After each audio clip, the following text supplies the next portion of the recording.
Declaration of Independence is, for me, the single greatest piece of American writing. You don't look satisfied. One's a set of laws and the other's a declaration of war. I want a human moment from you. What about the people? Why is America Not the greatest country in the world, Professor. That's my answer. You're saying... Yes. Let's talk about... Fine. Sharon, the NEA is a loser. Yeah, it accounts for a penny out of our paycheck, but he gets to hit you with it anytime he wants. It doesn't cost money. It costs votes. It costs airtime and column inches. You know why people don't like liberals? Because they lose. If liberals are so fucking smart, how come they lose so goddamn always? Hey. And with a straight face, you're going to tell students that America is so star-spangled awesome that we're the only ones in the world who have freedom? Canada has freedom. Japan has freedom. The UK, France, Italy, Germany, Spain, Australia, Belgium has freedom. So 207 sovereign states in the world, like 180 of them have freedom. All right. And yeah, you, sorority girl, just in case you accidentally wander into a voting booth one day, there's some things you should know. And one of them is, there is absolutely no evidence to support the statement that we're the greatest country in the world. We're 7th in literacy, 27th in math, 22nd in science, 49th in life expectancy, 178th in infant mortality, 3rd in median household income, number 4 in labor force, and number 4 in exports. We lead the world in only 3 categories. Number of...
Okay, thank you very much. So, loud and clear now?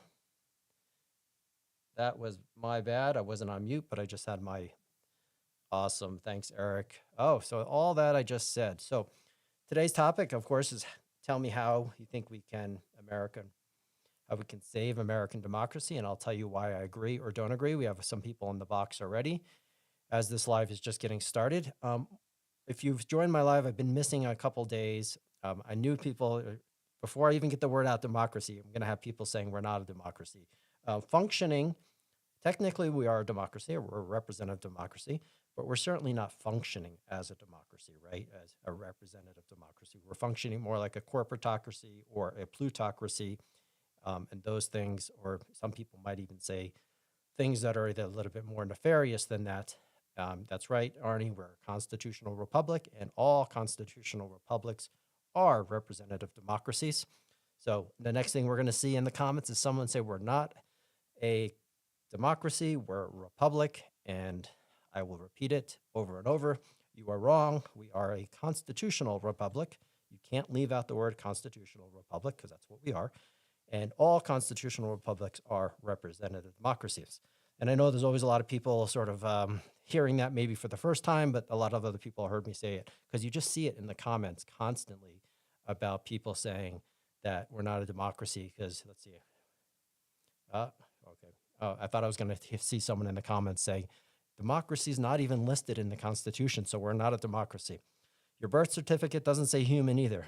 The Bible doesn't say Bible on it, but when during the scriptures, it does now, but for hundreds or thousands of years, it didn't say Bible on it. So, but no one said that in the comments. I'm just going to get to it to the point that someone was going to say it in the comments. It was inevitable. So today's topic is, I'm always curious because there's so many people that seem to be, so many Americans that are now against democracy, openly against democracy. Either they're claiming we're not a democracy, which we're not functioning as one, but technically we are, or they're actually being convinced we're just a republic, and that's just a gateway for telling people that we're not a democracy, and when democracy goes away entirely, that it's okay, which it's certainly not. So I hope in this channel to educate more people, letting them know that it's not that complicated. Actually, civics is really cool.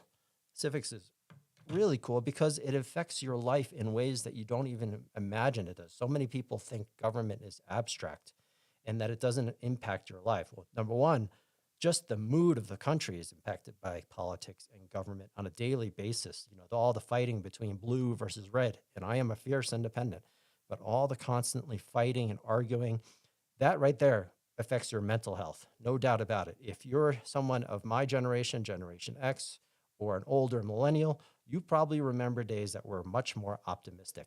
And it was because our politics wasn't so toxic. So just that alone, your mental well-being is impacted by politics on an everyday basis.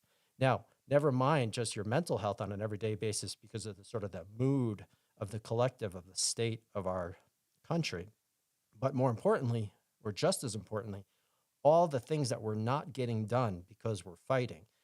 And there's so many things, whether you're dealing with housing costs, food costs, transportation costs, healthcare. I mean, any issue that you have, every little thing that you do, the air that you breathe, the water that you drink, everything around you, the lights not, your house not burning down, all of that is because of regulations based on government.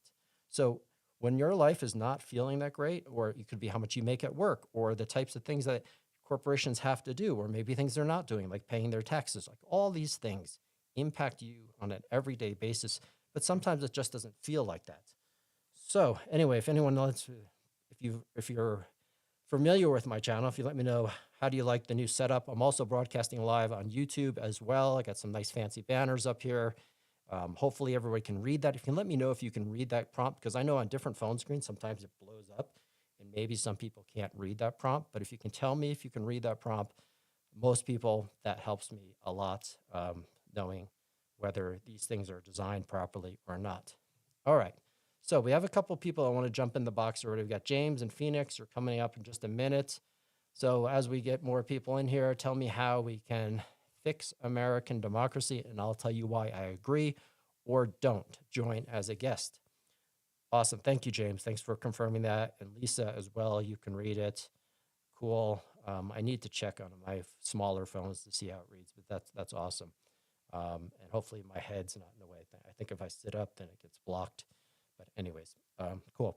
And by the way, as we're doing these lives, I'm doing these lives every day around 6 p.m.-ish Eastern time. It's a little bit after that, or a lot after that today.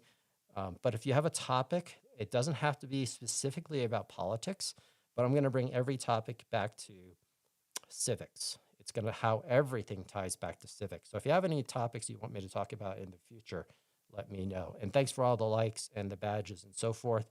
So tell me how we can fix democracy, and I'll tell you why I agree or I don't. Join as a guest. We have James first jumping in, so you can join in audio and video. Let's keep it civil and keep it tight. Hey, James. Hey, TK, how you doing today? Good. How you doing today? I'm doing really good, man. This is a very interesting topic, and I'm just ready to spout off some ideas, man. All right. What are you thinking? I think the first and foremost thing that we need to do is bring back the fairness doctrine, where news organizations were required to cover news stories equally from both sides. So organizations like, for instance, Fox News and Newsmax, should be like outlawed, because when in Facebook and Twitter and all these social media platforms should be held to the same standard as well, so people are not spreading misinformation around the internet that leads to more and more political polarization. And we're living in a time period now, due to the dropping of the fairness doctrine, I believe completely in 2011. Now you can basically have a quote unquote news channel and say anything, and nobody is held accountable for the lies that's being spread about like certain political topics or tragic events, right? It seems like whether you want to say the liberal, but especially the conservative media, weaponizes every event with a thin veil of plausible deniability, and makes it so that the politics in our country are so much more polarized. And that's just one idea right there. Love it. Love it. I'd like to, lots of people have lots of different ideas, but that one I think is hard to argue with, even though the people on and it's true, as one of the comments Lisa's saying right now, both sides do that. But your point is the fairness doctrine, which was eradicated in 1987. The FCC abolished it. And you're basically saying what most other countries have is they have regulations on news. And that includes, actually, I don't know what countries it includes social media, but, media is in the word social. So they are certainly media channels. Most young people get their news from TikTok and other social media platforms than they even do traditional news networks, like you said, Newsmax, CNN, whatever it might be. Right. Another idea that I have is basic, I believe they call it Keynesian economics, which is how FDR dragged United States out of the Great Depression and helped us through World War II. And he even provided economic stability, at least for white people in the 1950s. So I believe that just do basic intelligent governance. And I don't even think it has to be a right wing or left wing thing. First of all, the wealthy people in this country need to be paying a higher proportion of taxes that will be put towards social programs, infrastructure projects, education, so people can have jobs and people can get fulfillment out of life. Because another thing that's leading to a lot of political polarization, especially I don't know how you feel about me saying this, like that leads people to like, you can say fascism or extremism in general, is that when people feel unfulfilled, they're unemployed, they can't make ends meet, and there's no government programs to really help people, find something to make worth of themselves or any programs at all, and everybody is climbing over each other to find a job, you wind up in a situation with a bunch of desperate people that will listen to anybody that tells them that they can make things okay. And we shrugged that off for a while, but slowly over time, I don't know all the details, but what I do know is that the New Deal policies have been undone as the wealthy have clawed back more and more power from the workers and from even the U.S. government itself.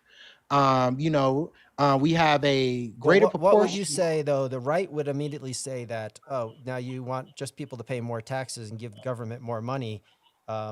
That's not the right thing to do. What would you say?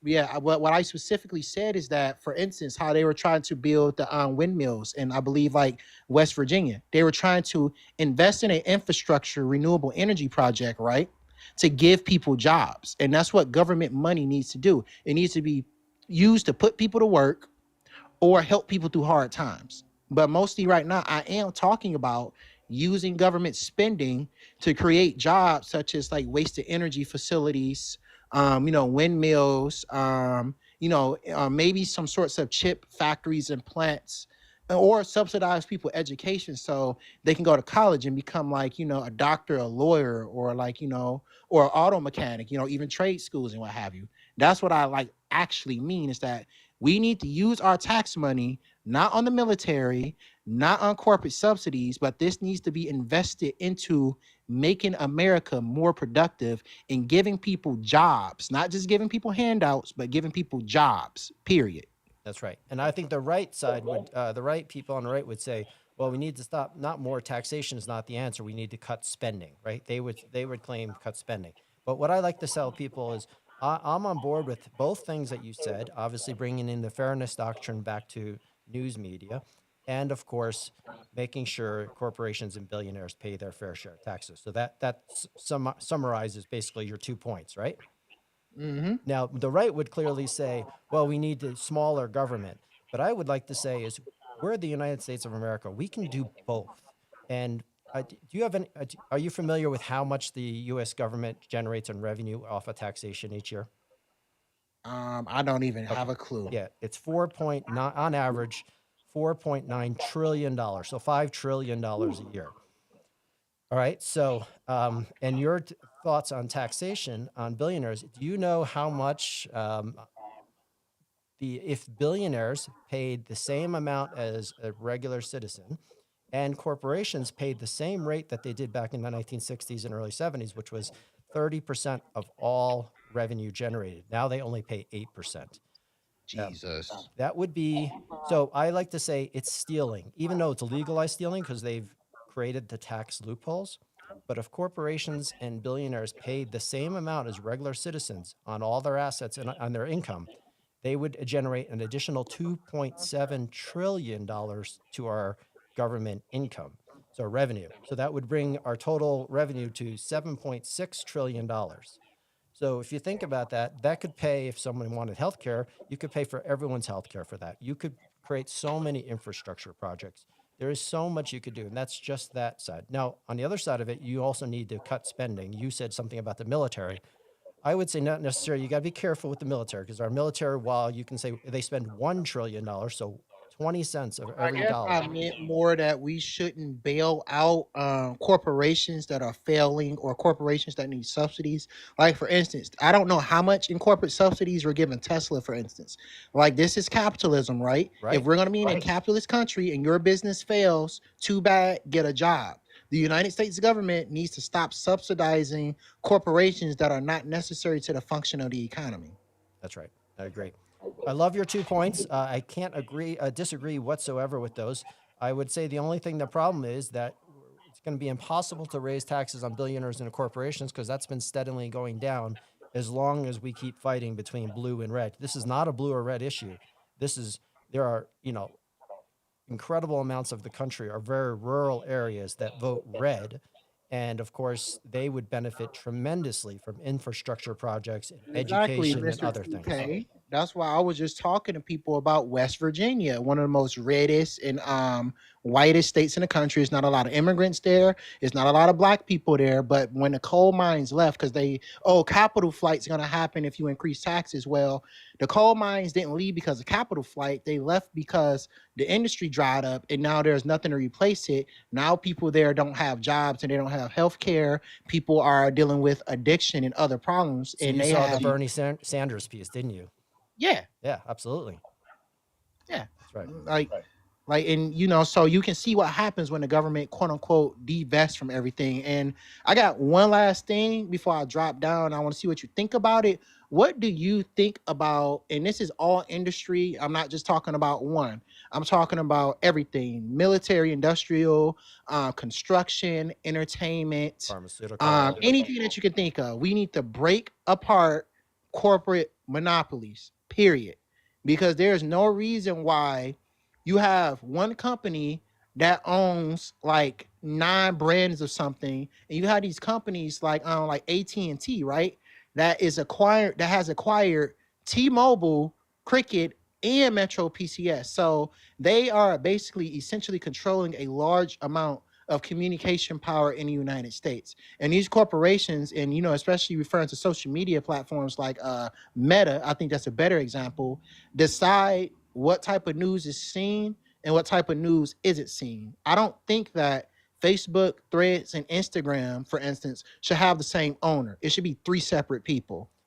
Right. Now we're going to the 5 richest men in the world or in the country are now going to own basically all the social media platforms, right? Between TikTok, Instagram, Meta. So Instagram, Meta being Mark Zuckerberg. You have Elon Musk with Twitter. You have Jeff Bezos with a lot of traditional media. And of course, you're now going to have Larry Ellison and the Fox News sons taking over the algorithm of TikTok. Yeah. So, you could say breaking up industries, that's something we used to do. And I remember in the 70s when we broke up the Bell company, which was turned into AT&T. But essentially, it's just reformed again. And now you have this giant conglomerate again. And again, a lot of people who say capitalism, we shouldn't be doing that.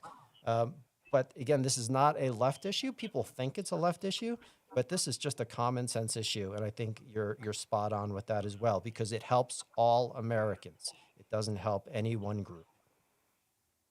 Well, yeah, man, I'm gonna drop down and keep listening because sometimes I feel like, because when I'm arguing with people, they will like, I don't want to say like make it like that, but because a lot of people that I argue with, ironically, are people that are struggling, and it's sometimes hard to get through people to tell them like, hey, the reason why you're struggling is because we're not doing common sense governance, and we're doing stuff at the benefit of a small group of people in this country, and it's Well, just hard to get that through you know what sometimes I to think people. it is? I think one of the reasons that happens now is because ever since we little kids, we've been poisoned. Our minds have been poisoned to believe that government is the problem, not the solution. And Ronald Reagan. yep, everyone talks about it, and still, and if everybody thinks that, hey, we can figure this out, there's no other solution. So whether you think it's big government, small government, whatever, at the end of the day, government is the only mechanism we have to protect all of society. And a lot of people, even on the left, sometimes don't they repeat that same sort of nonsense that government is the problem. It's not government is the problem. It's people in government are the problem. Yeah. It's the people. It's not an administrative thing. It's not a mechanism type issue with the Constitution or the democracy. It's just the people. It's the people we elect. So thanks for your thoughts. All three of those I think are wonderful. A lot of people would think they are leftist, sort of left leaning things, but that's just because they're, like you said, they're been poisoned to think that government really can't help us. And if we think that, then we're going nowhere. But Oh thanks for your yeah. thoughts, James.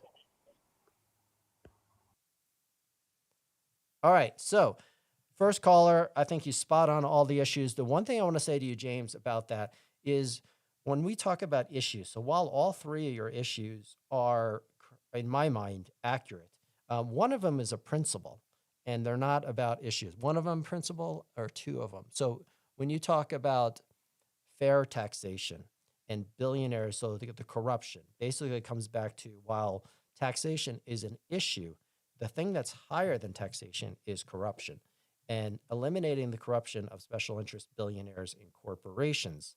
That's the one that I think, no matter you're left or right, that really resonates with people the most.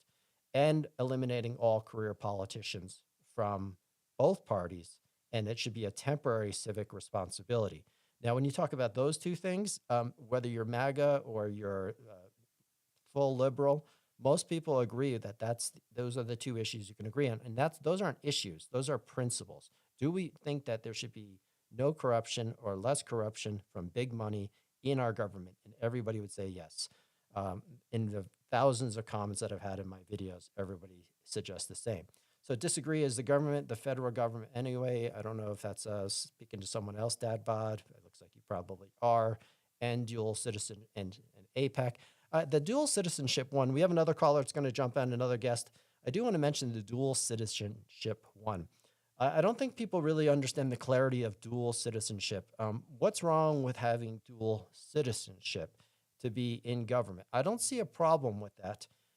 I see a problem if that your first citizenship, if you're not born in the U.S.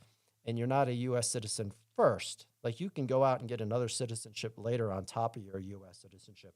I don't think that's a problem whatsoever. Now, if you're a foreign citizen born somewhere else and then you become an American citizen, I could see some people having some concerns about that, but I don't believe. Partially disagree. Career politicians are a necessary evil. I don't agree with that whatsoever. There's no reason to have people in power too long because power corrupts, even though term limits aren't like a perfect solution. It does prevent people. It forces it to be a temporary civic responsibility, which is what the founding fathers wanted it to be. It was supposed to be a temporary civic responsibility. So term limits are a necessity, absolutely. Oh, so I think that, Bod, I don't know if you were arguing one way and then the other.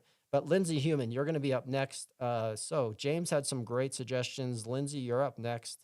How can we fix American democracy? And I'll tell you why I agree or don't agree. Welcome, Lindsay. Hey, DK. Yeah, thank you. Thank you. I was scrolling and I saw your title, and it's a topic I'm very passionate about. So I'm happy to see where we land. Let me ask you first, how are you defining democracy for the purpose of this conversation? Well, we are technically, by the form of our Constitution, we are a representative democracy, and also a constitutional republic. So that's how I'm defining it. That's what we are technically. thank That you. doesn't mean what we're acting or practicing. In practice, it may not be operating or functioning as a democracy. I would say it's functioning more as a corporatocracy, but technically we are a representative democracy. Yeah, I agree with you. I'm just asking Yep. just for to share my frame of reference and where my point of view comes from. I am actually a dual citizen. Okay. I was born in Venezuela. I lived through the rise of authoritarianism and the end of democracy in Venezuela 27 years ago. And I've been in the US about 24 years.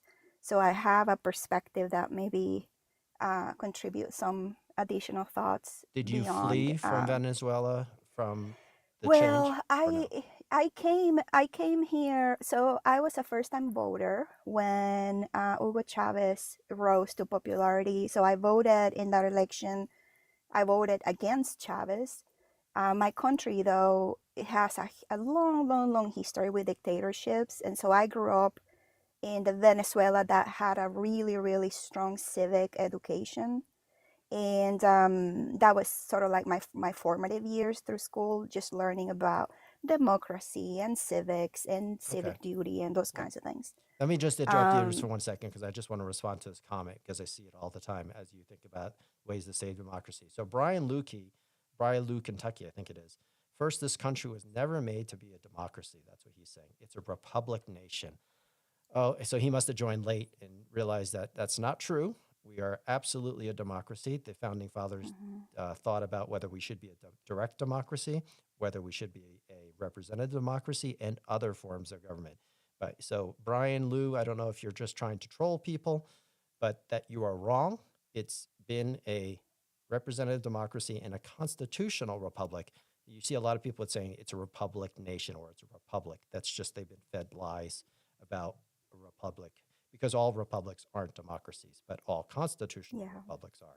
All right. So anyway, sorry about that. Venezuela is actually a constitutional republic too, and our constitution was written somewhat mimicking the American Constitution. So it's a lot richness there. But actually, Brian's given me an opportunity to raise my first point to you, TK. I think to fix or to restore American democracy, as you defined it, the very first foundational thing we need to do right now is reestablish the social contract and what it means and how we all have a shared reality of the value of democracy as a value before we talk about it as a civic duty or as a way of governing. I think, and this is a clear like example that we all have a perspective of democracy and what it means that only covers the fact of voting, but not necessarily the value of democracy as a society. So are you Um, suggesting a new document of some some sort? a level of execution, I'm not sure exactly. I think we need to, my personal perspective, I love the US Constitution. I'm passionate and inspired by the Declaration of Independence as it is written.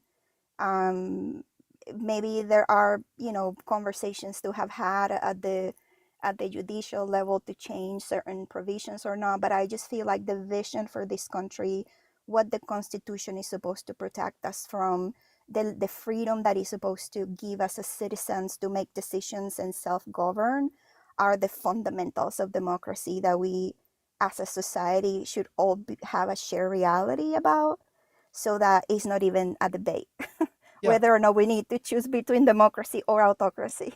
Well, we have a constitution and we had the Declaration of Independence and we had all the amendments after. I would argue, like you are, that there's nothing wrong with the Yeah. documents themselves. This is a people problem, right? And in the past, when you're talking about social contracts, you've always had a leader that stepped up and sort of helped define or convince people of the nation's identity. So you had it from the get-go in the Declaration of Independence with Thomas Jefferson. He set the vision for the country with the Declaration of Independence. And then all the founding fathers continued to set the vision by creating the Constitution 11 years later. And then throughout time, and you can go back to Roosevelt in the end of World War II, set the vision of how we're going to have this new world order and what America stands for.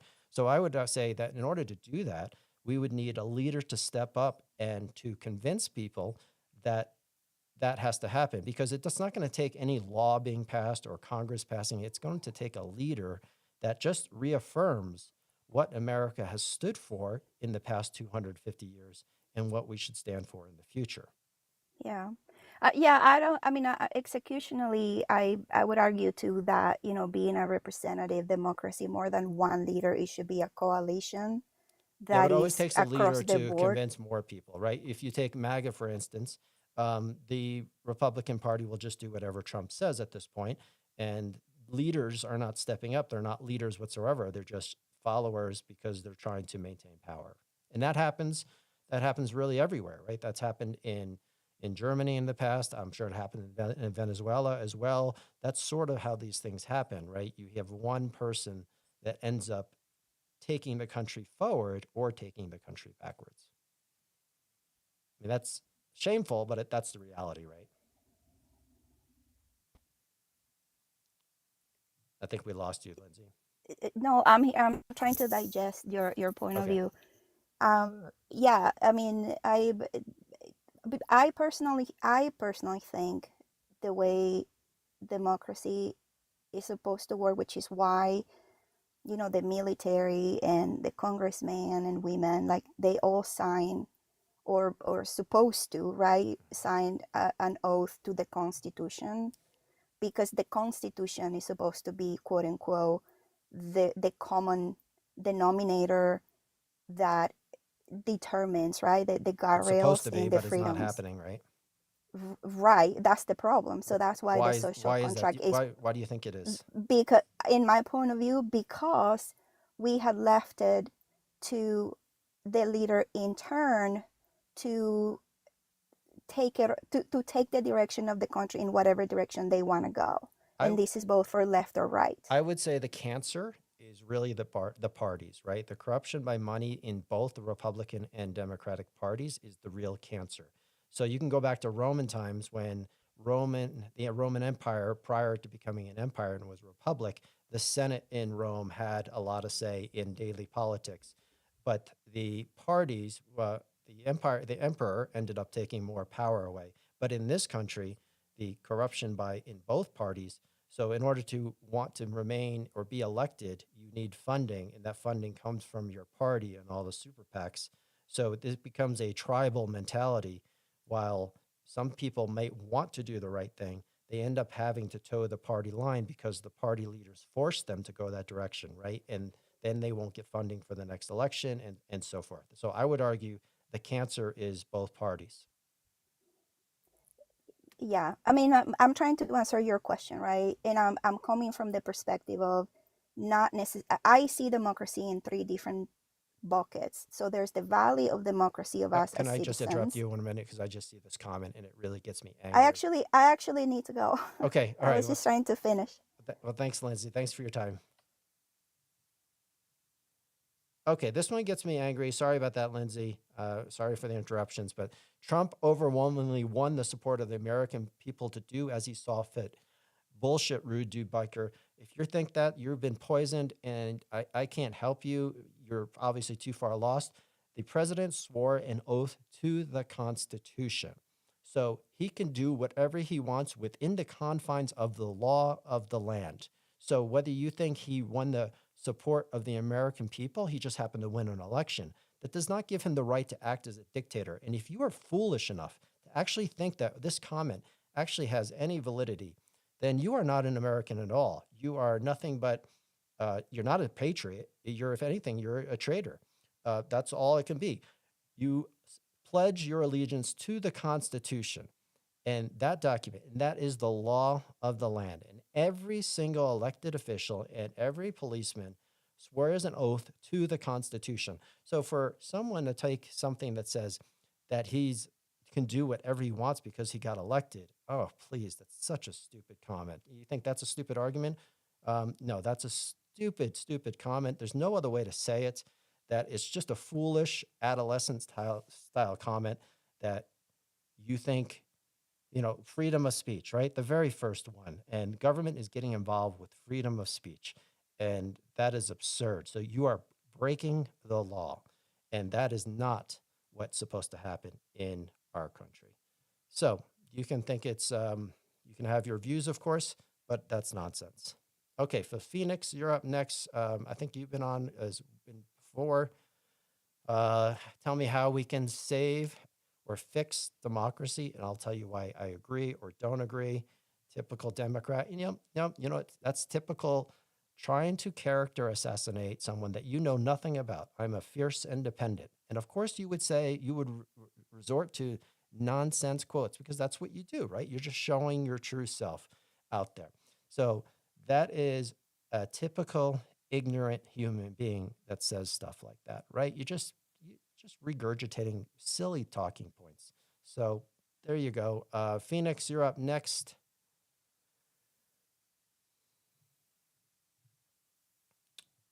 All right, see if Phoenix can join. Nope, Phoenix dropped out. So we don't have anybody in the queue yet, but you can tell I'm a little bit animated today as I get some of these comments. And, I saw it again about, we're a republic and we're not a constitutional republic. Again, people being poisoned, their minds being poisoned. And it's just astonishing when I do these lives is how many Americans are anti-democracy, anti-constitution, anti-rule of law. And they're going to a place where they don't understand that it's actually not to their benefit. It's to no one's benefit. And people are getting really poisoned in their minds. I don't know if it's what social media influencers they're listening to or the fallacies that they're absorbing. And then they're just repeating these things, right? This happens constantly.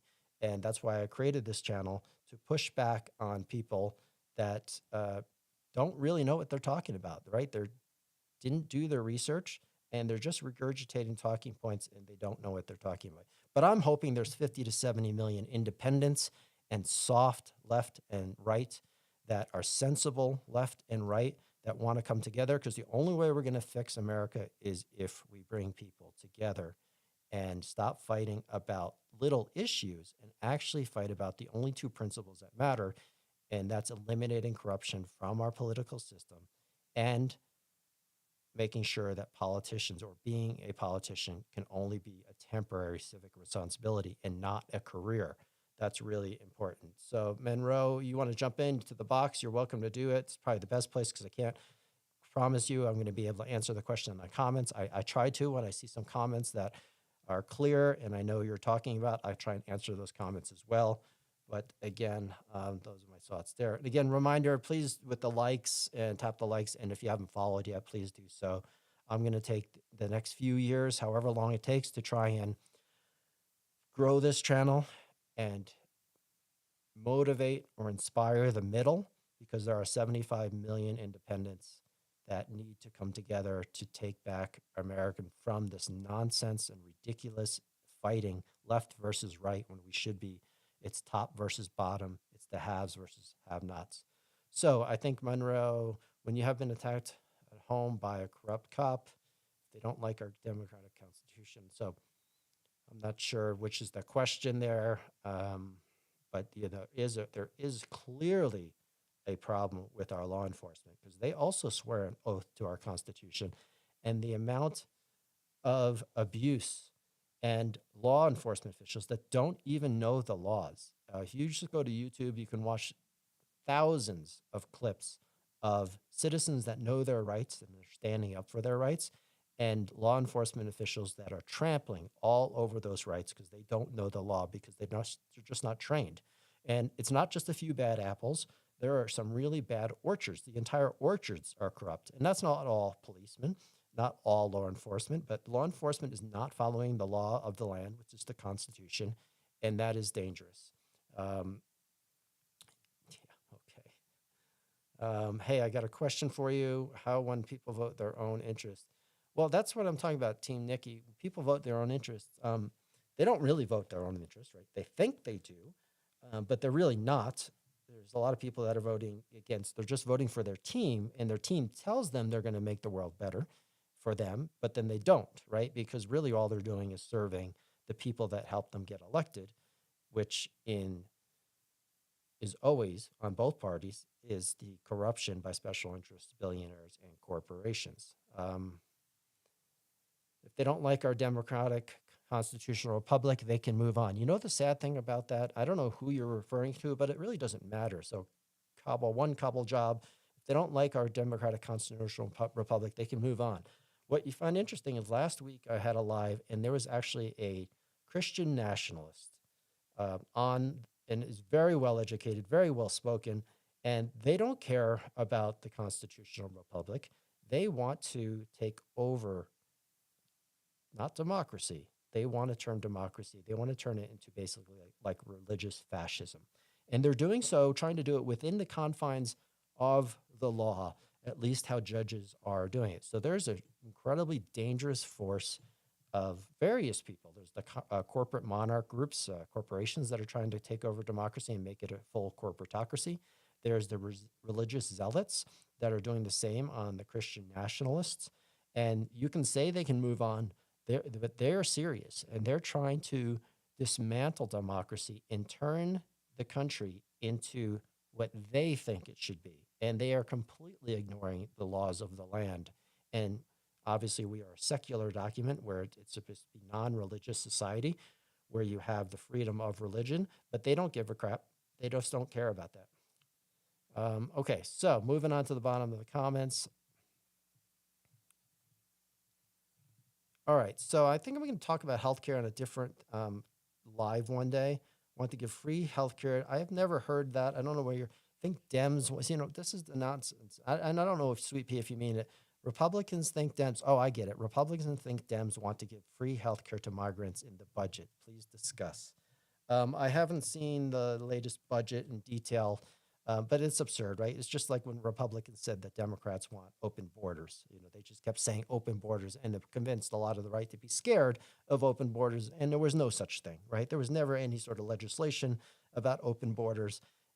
And if you think there's doing the same thing about healthcare, I don't understand why Republicans are so worried about healthcare and protect healthcare so much when they are incredibly against the pharmaceutical companies and how we get ripped off by prescription drugs, and yet they don't want the government to get involved and regulate healthcare. It's crazy to me, considering that we actually do have universal healthcare when you're old enough with Medicaid and Medicare, and it actually operates really, really well. I would argue better than any private healthcare, unless you're extremely wealthy and you have some of the best plans and you're paying an enormous amount of money for healthcare. So that's my thoughts on that. Arrest the fascists and reset the system. So how do you reset the system? It takes us. There's only two ways. I see it. There's only two ways to fix democracy in my mind. It's either we have a generational leader that steps up and becomes wildly popular and famous. So you can think of the Lincolns, you can think of the Roosevelts, you can think of the JFKs, you can even think of Reagan and even Obama. So both sides of the party, there's these inspirational leaders that move the needle dramatically. And right now, I don't see any of those people. There's no one out there that seems to be a true inspirational leader that can bring the country together. And part of that is because everybody gets character assassinated as soon as they're with one party or the other.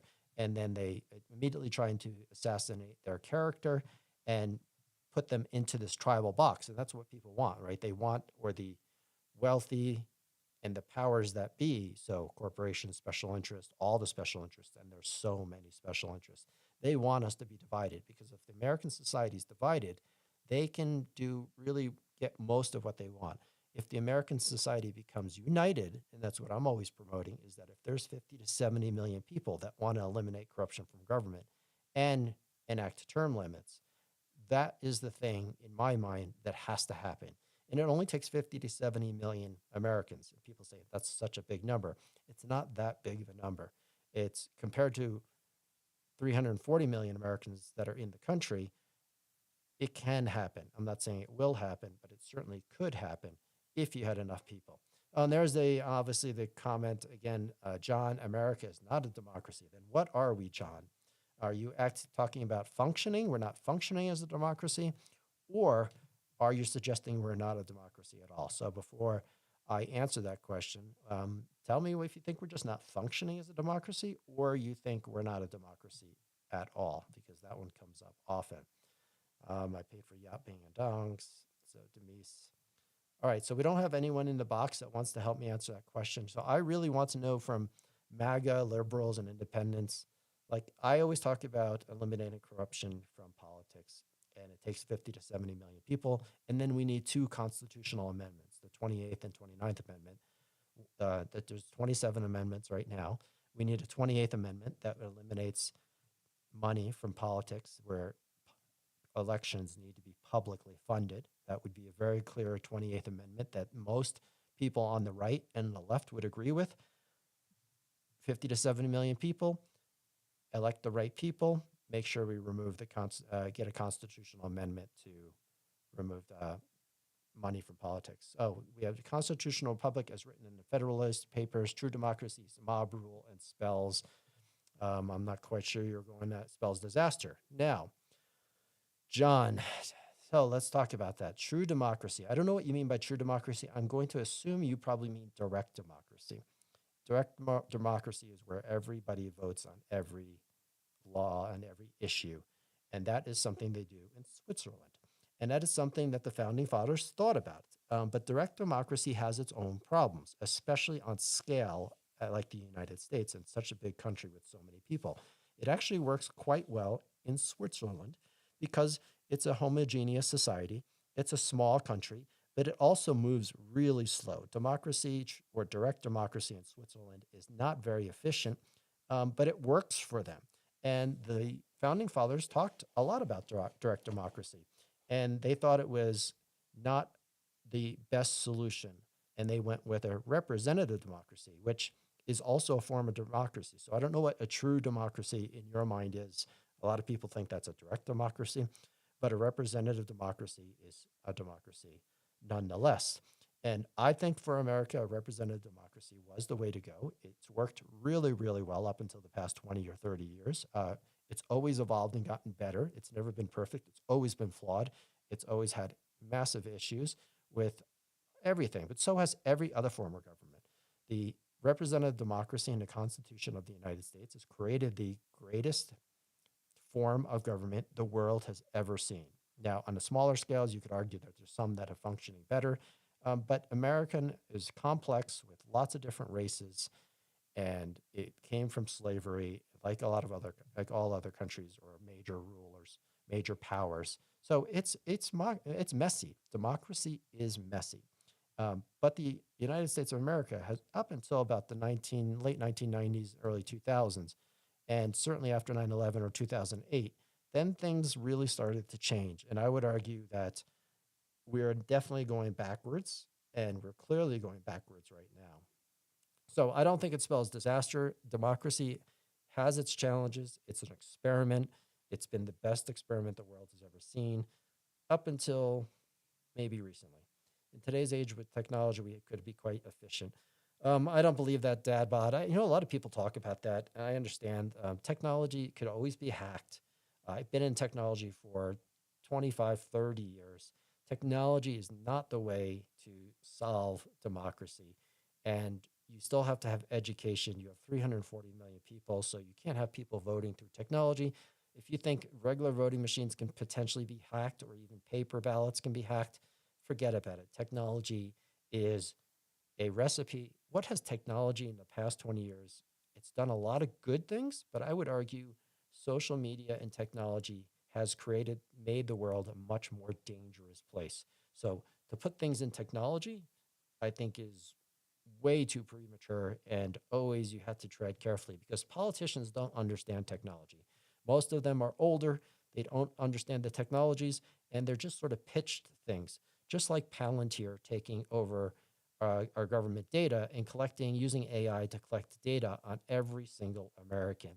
So we have this mass surveillance state that's happening right now, and it's happening because the government is letting a company like Palantir and other companies collect our data from every possible source. And it basically creating a file. It reminds me very much of what happened in East Germany under communism, where every citizen had a huge file on everything about them. So America is dead nation has gone too far to fix. I'm worried that's possibly the case, but I don't believe that to be the case. If 50, it's really quite binary, 50 to 70 million people. If 50 to 70 million people wanted to eliminate corruption from government and replace all career politicians, it absolutely could happen. It requires enough people to do it. If it doesn't happen, it's very binary. So it's either you get the people together or you don't, and we stay divided like we are, and then we're going to continue to become down this path towards whether you think it's authoritarianism or whether you think it's fascism or something else, corporatocracy, maybe a corporate monarch, whatever you might think it might be going. It's dangerous, right? And this is the point of my channel, is to make sure that we try and stop fighting about red versus blue, and we start thinking about the people at the top.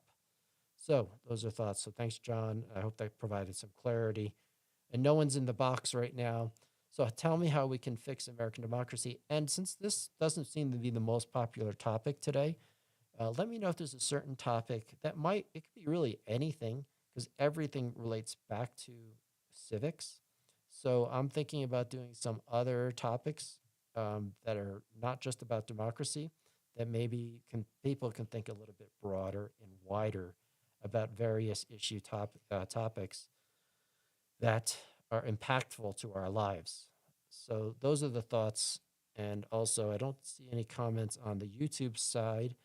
Let me know what you think. If anybody wants to jump into the box, tell me how we can fix American democracy, and I'll tell you why. I have that prompt very specifically because I knew people would really jump on that. Tell me how we can fix American democracy, because I knew there's so many people that are anti-democracy. It's stunning.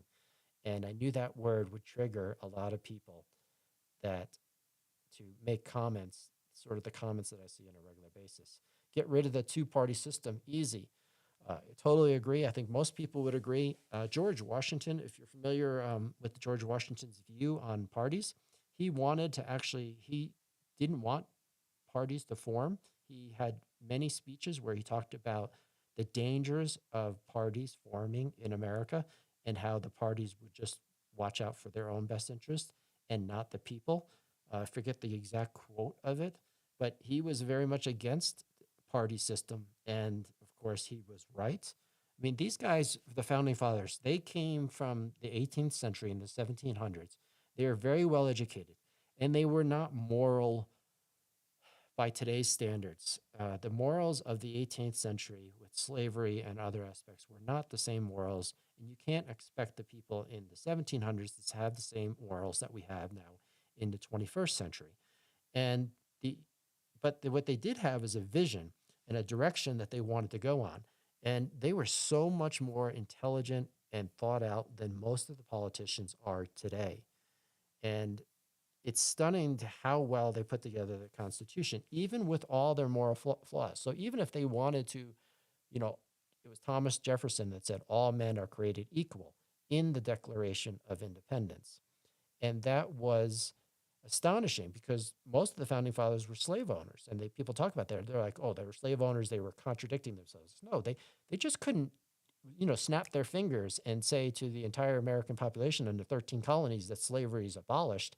But they knew by saying that was creating a roadmap of a vision of where they want to get to.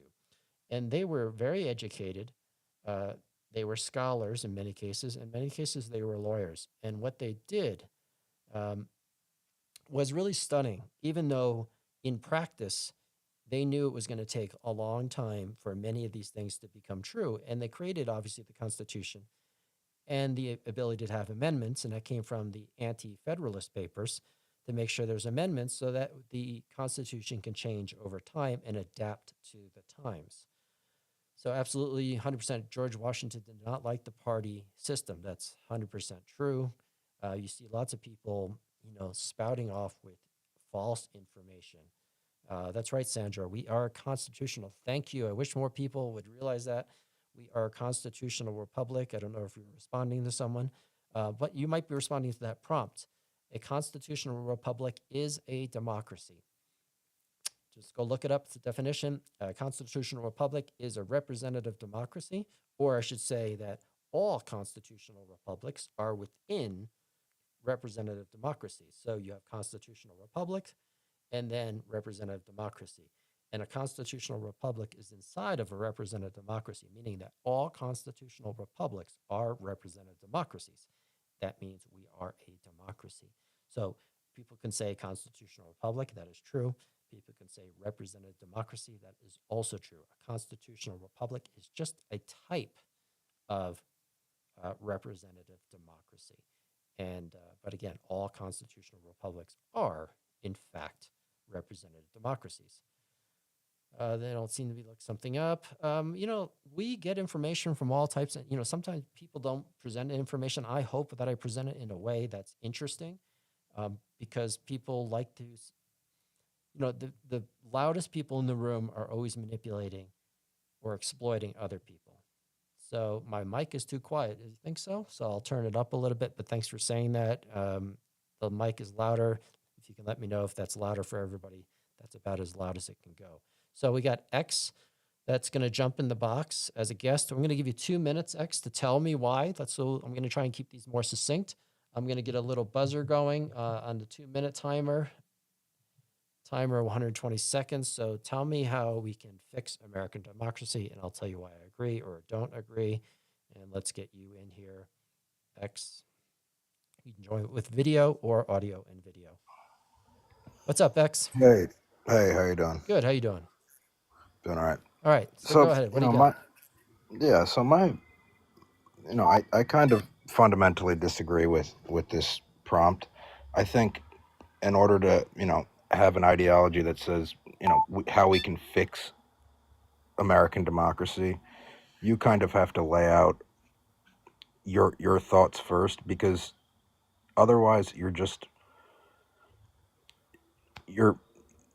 not being pragmatic, in the sense that you can't snap your fingers and make our system dramatically different. So it functions in a certain way today, whether you agree with it or disagree with it. It's very difficult to just say, well, it should function like this. You can say, well, we need to tweak this or we need to tweak that. But you can't say, well, it should function like this and have it be completely off base. Now, if you're coming in as a first-time viewer, I understand your point of view. The context is incomplete. I absolutely agree. If you're someone who's watched the channel before, you probably have a lot more context on where I stand on things. Yeah, so I haven't. So, I heard you saying, the two-party system or the party system in general, George Washington didn't agree with. Okay. But that's where we are in America, and it's not going to change in the next couple decades, That's not necessarily true. You're probably right from a realistic perspective, but it doesn't have to be like that. There's nothing. We used to have many more parties, right? We used to have the Whig Party. We used to have the No-Name Party. The Know-Nothing Party was a party. We used to have the Democratic Republican Party. So there's nothing in the Declaration of Independence or the Constitution that says we have to be a two-party system. Now, from a practical sense or more reality sense, we absolutely are. You're right, and it might not change. But do you remember? I don't know how old you are, but are you Gen X or older? No, I'm Gen Z. Okay, so you're Gen Z. So you missed 1992. Are you familiar with the Reform Party of 1992? I'm not, actually, no. Yeah, check it out. No one talks about it anymore because it was Ross Perot in the Reform Party in 1992. And in 1992, he was polling at 39% to be specific of the polls. So he was on track to winning as an independent. Now, he pulled out of the race in the summer for about 4 to 6 weeks, and he was a very flawed candidate, but he ran on reforming America. And he ended up getting 20% of the popular vote. He didn't get any electoral votes because 20% of the popular vote didn't translate. Like in every state, you have to win the majority of votes in any state. But the point there being is that it almost happened in 1992, or not almost. It had a very good chance for something new to take over. And if you're millennial or Gen Z, you don't hear about 1992 because neither party ever mentions it, because they don't want people to believe that it actually could happen. Did you say he won 42% of the popular vote? No, he won 20% of the popular vote. He was 20%. polling at 39%. Oh, okay. So he won I think it was 22 million votes, because there was about 110 million people that voted, I think, in that year. So what do you think about what was Elon calling it? America First or something to that effect? Yeah, American First Party. Yeah. So what do you think about that? Because I think surely, you know, it had he done that and put his efforts towards it, it would have had a significant impact on the next election. Obviously, he's kind of abandoned that idea. Yeah, he had no But choice to abandon it. It was never really, when he thought clearly about it, it had no chance of success. Number one, because it's coming from a billionaire. Number two, it's coming from a billionaire that's associated with certain forces and powers already. And it would have been, he wouldn't have been able to pull it off, most likely. He would have been able to create havoc. But well, if, I think he would have been able to certainly pull, in the tens of percentages of he the would have popular divided the vote. Republican vote. But And that's exactly what I'm saying. right. It would have secured an automatic win for the Democratic That's Party right. That's at right. the end of the day. So I think it has to happen almost not necessarily, almost organically. It can't be some billionaire that's incredibly not well liked, right? Look what's happening to Tesla because of his entry into politics.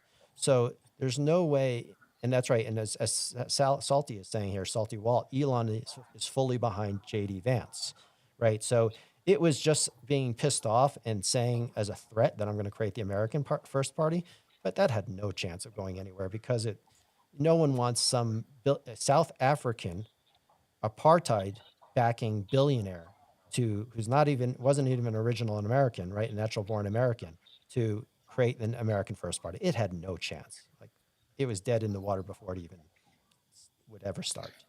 Well, you could say potentially that party, had it formed, could have beaten the Republican Party in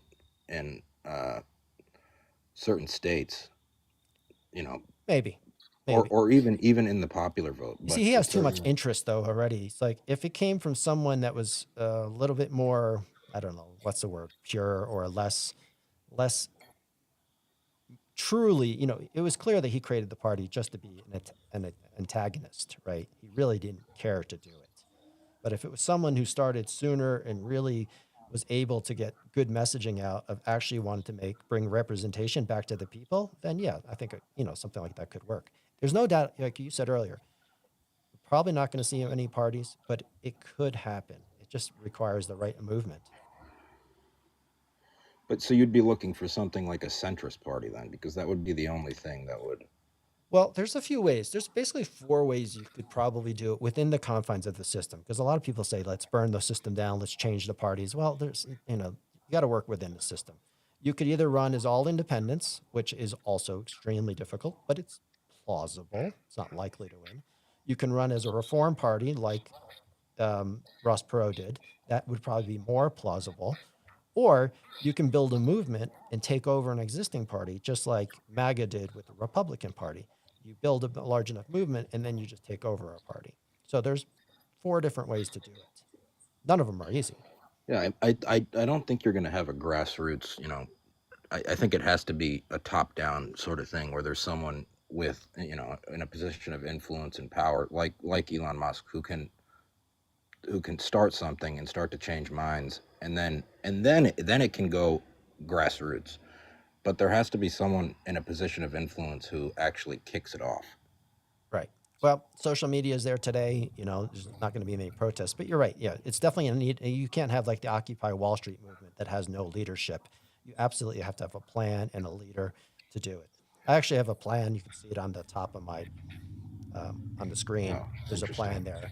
And I'm just trying to do my part, right, to raise awareness and to stop the left versus right nonsense that we're always fighting about. But I think, like I said in the beginning, I think to do that, you have to hold some sort of position. And like I said, like you said, I haven't watched any of your lives, so I don't really know your position. But what you're doing right now, it's, I don't think it's going to garner all that much attention and have all that much impact because you're not actually advocating for anything. Just saying, like, let's get rid of the current system. No, that's absolutely not. You just don't have the context. I'm very much advocating for some very clear things, and it's in that link on the plan.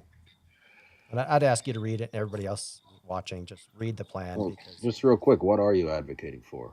Are you advocating for what's left of the Overton window right now, right of the Overton window, or somewhere in between the two parties? I'm advocating for the 75 million non-registered voters, so independents, to you need representation, that we need to elect an all new generation of public servants, and that we need to replace all politicians from both parties. Very ambitious.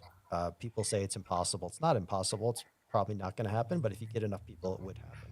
So I'm saying throw out everybody from both parties, stop the red versus blue because they're both corrupted by money and special interests and corporations. And if you really want to eliminate corruption from our political system, you have to have a 28th and a 29th Amendment. One would make sure all elections are publicly funded. And the second one was that being a politician has to be a temporary civic duty.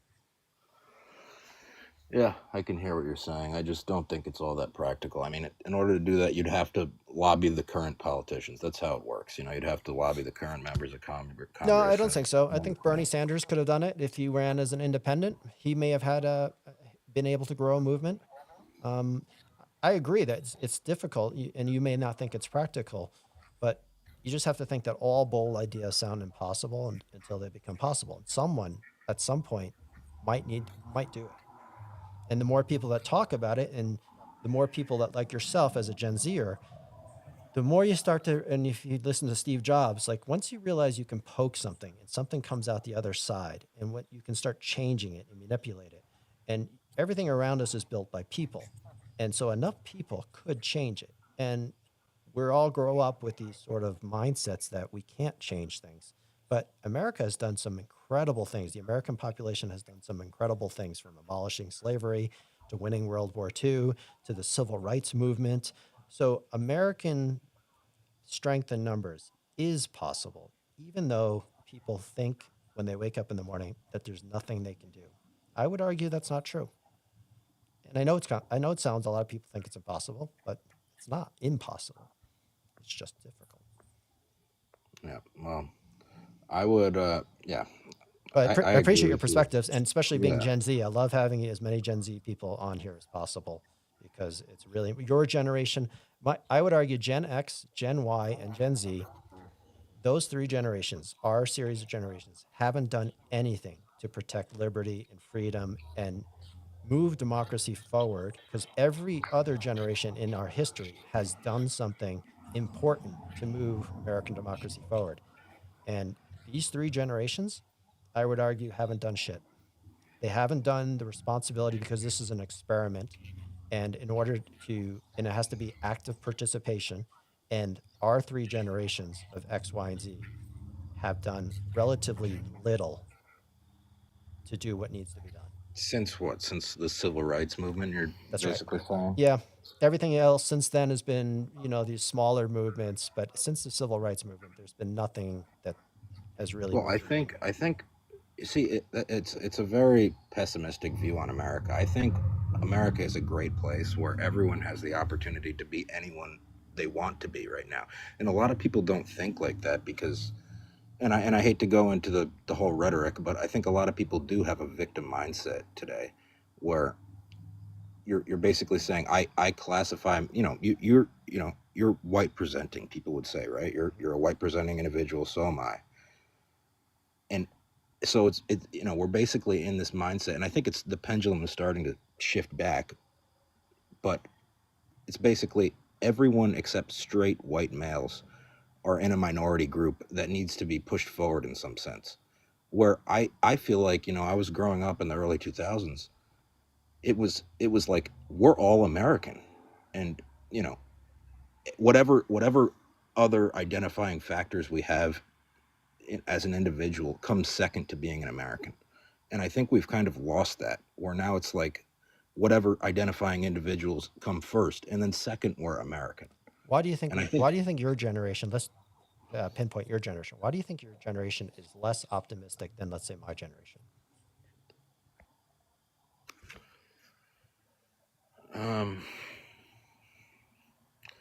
Well, I mean, just statistically, we are the first generation that is doing worse than our parents at in our young ages. That's just a simple fact, based on purchasing power. Yeah. Well, So why I do you think that's But just like mentally, would you agree? Like, you sound to be more optimistic, which is awesome. I love to see people, Gen Z, that are more optimistic. But what is your generation? I've worked with many people in your generation. I have kids at your generation. Um, I can say clearly that life has always been hard, even for, if you're white, it's even harder for obviously for different people, different races and religions and But color. is it though? I don't know if that's true, actually. Yeah, That's I the think whole so. thing. Well, we can disagree on that's okay. But what I'm saying, we you didn't live through the 80s and 90s. It was clear in the 80s and 90s. Life was always hard, but we had a lot more optimism in the 80s and 90s. And I would argue your generation is not as optimistic solely for the fact of the information age that we're in and how much arguing and infighting there is and other factors, right? But people are being manipulated and exploited at a level that's never happened before. So if you're listening on the right and you're listening to people like Rogan or Peterson or Charlie Kirk or Ben Shapiro or Candace Owens, they're trying to manipulate you one way, and there's just people on the left that are trying to manipulate you in the other way. And there's very few people just lifting everybody up. Everybody on social media in the information age seems to be blaming somebody. Well, all right. This is what I'd say to that. All those people you listed, Peterson, Rogan, Candace Owens, whatever. I think all of those people argue for a merit-based society, which is actually what MLK envisioned for America, right?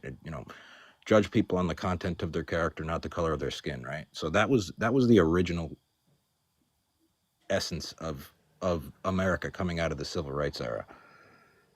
And now, even, I hate to say it, but this is like kind of one of the problems I see with, with boomers, you can say, is it's like, all right, I've already made all my money during that time where it kind of was exploitative of these minority groups. And now I can just say, well, now we need to lift everyone up and create this utopia. And it's like, well, I don't know if that's truly possible. Eventually, if you look at the way America's going, we're going to be a homogeneous race in 1,000 years, right? Because there's, it's not there's not this, oh, I'm white, I'm gonna mate with another white person idea that's all that prevalent anymore. So eventually we're going to become a homogeneous society. But it's very easy for someone who's made their money and is now in their golden age or their golden years to say, well, this is screwed up that this minority group is underrepresented in Congress or this or that. Where it's like, I think we should return to MLK's idea of judge people on the content of their character and Absolutely. not every other thing. Because it's like, if you're a straight white male and tomorrow I decide, okay, I'm gay. Now I'm a part of a minority group, and it's like people should have sympathy for me and treat me differently. And I should be able to get a position in a company because gay people are underrepresented. And it's like, really? Just because Yep. now I identify as gay, now I have an advantage over other people because they're going to try to meet some quota? That just doesn't seem right to me. And you're probably right. But you know how I know that you're right? It's because America has said, a certain segment of America has basically said, enough is enough. Enough with the pronouns. And I'm for however you want to live your life. But shoving it down a certain society's throat, I mean, they're more like the religious right, and saying, you have to call me X or Y, he, she, etc., or end up saying that these minorities have to get special treatment. A segment, whether people agree with this or not, a segment of society, mostly on the MAGA side, says enough, and we're just going to vote against all this stuff. So America has already spoken on that aspect to sort of agree with you. Not all of America, but enough to influence the direction that we're going, right? I agree, and it's actually caused division, which is Absolutely. Advocating for merit has caused division, which is kind of crazy. Yeah, the liberals, I would say, as a fierce independent, people would say the liberals, I would say they've pushed too far with so many things, these social issues. They've created these fissures of cultural fights. Even though, again, I could care less, but again, and a lot of Americans have said that's enough, right? And they created this division, and now it ends up being these cultural divisions that a lot of influencers continue to harp on. And make this chasm between these people even worse. And just like you mentioned earlier about boomers and Gen Z, and we're going to get to another guest in a minute, but that's another aspect of where Gen Z is blaming boomers and boomers aren't happy with Gen Z. It's just creating more division, right? And it's I creating agree. more division, and that divide and conquer. And when the more divided we are, the less things that we can actually accomplish. So everything we agree. look at is we're just fighting. And listen, I'll just leave you with one last thought. So the two party system obviously has its flaws, and one of the big flaws is that if I hold dear to my heart this whole aspect of merit, then I have to be quote unquote MAGA, right? Which basically aligns you in the eyes of a lot of Americans. If you say, "Oh, did you vote for Trump?" Yes. Okay, you're MAGA. You agree with everything that MAGA agrees with, which isn't necessarily true, but it's like if I hold these certain things dear to my heart, whereas in 07, 08, Obama was saying, yeah, marriage is between a man and a woman. Today, that would be like, oh my God, he's MAGA, just because of that one Right. stance on things. So I agree with you that the two party system is flawed, but I think the biggest flaw is that we characterize people into MAGA or leftist, whereas we all have individual views that shouldn't be arbitrated on the basis of left or right, right? And Right. that's the biggest thing, where it's like if you're right, you're racist. If you're left, you're we should have 3 bathrooms in every place, and that should be man. Uh-oh, we lost you. All right. Oh, So, sorry. you're back. Yeah, I'm back. But Yeah. that's my Yeah, last. it's funny that you mentioned that because as most Gen Zers probably think like that. Fortunately, time as you grow older, everyone's always trying to put you in a tribe and in a bucket, and people start believing that because they end up fighting with one another over these issues, and they actually put themselves almost in these red pill, blue pill type situations. But when it really should be thinking, I would also say that while the two-party system is fundamentally a little bit flawed, it's not the problems with today. It's really the corruption within those two parties that makes the flaw much more dramatic. Because the two-party system, when there were just two parties since 1870-ish, I'm not sure on that date, up until now, overall, when we were working together and legislation was happening through compromise up and through the 1990s, it was actually working the way it was supposed to work in all intents and purposes, right? It was functioning, even with its flaws and its warts. But that's democracy. It has flaws and it has warts. It's now just that each party has been fully corrupted, and in order to maintain their power, they have to continue to divide us, both parties. So thanks for your points of view, though. I really appreciate it. Good Appreciate you conversation. joining. Thanks. Thanks. See you. All right. Sorry for the people waiting. I'm going to try and keep it a little bit more succinct because I don't want to keep people waiting too long, and I don't want these lives to go too long. But Salty Walt, excuse me, you're up next. If you can expound on any of those topics if you want to.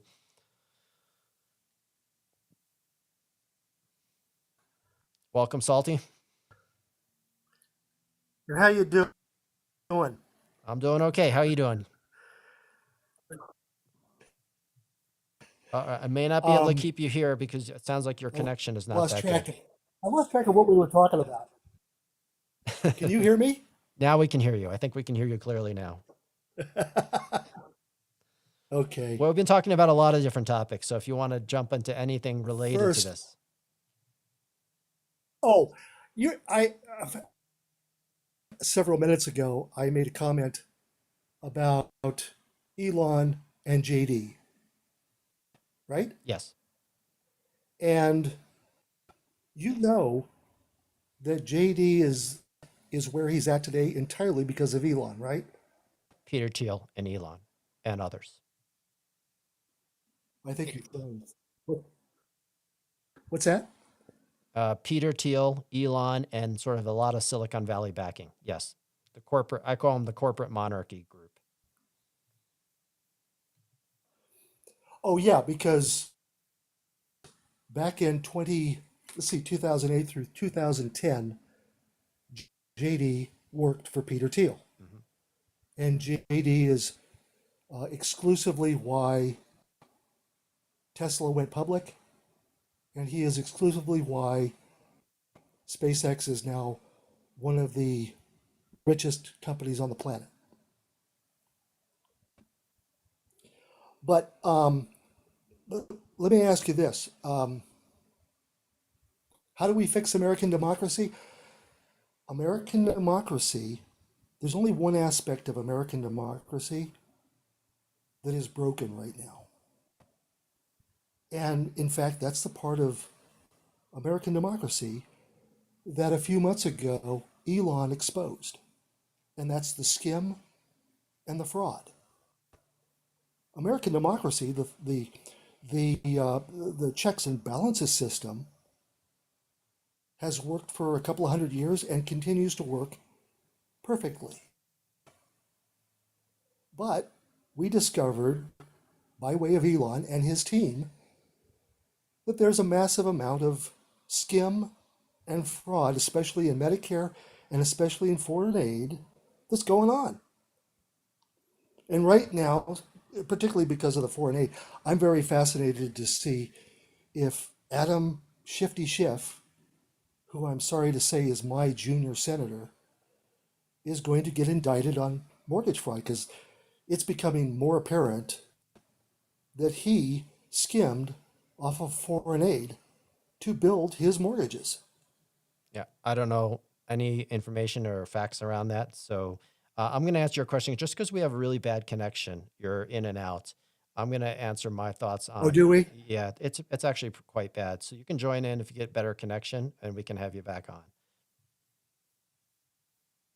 Okay.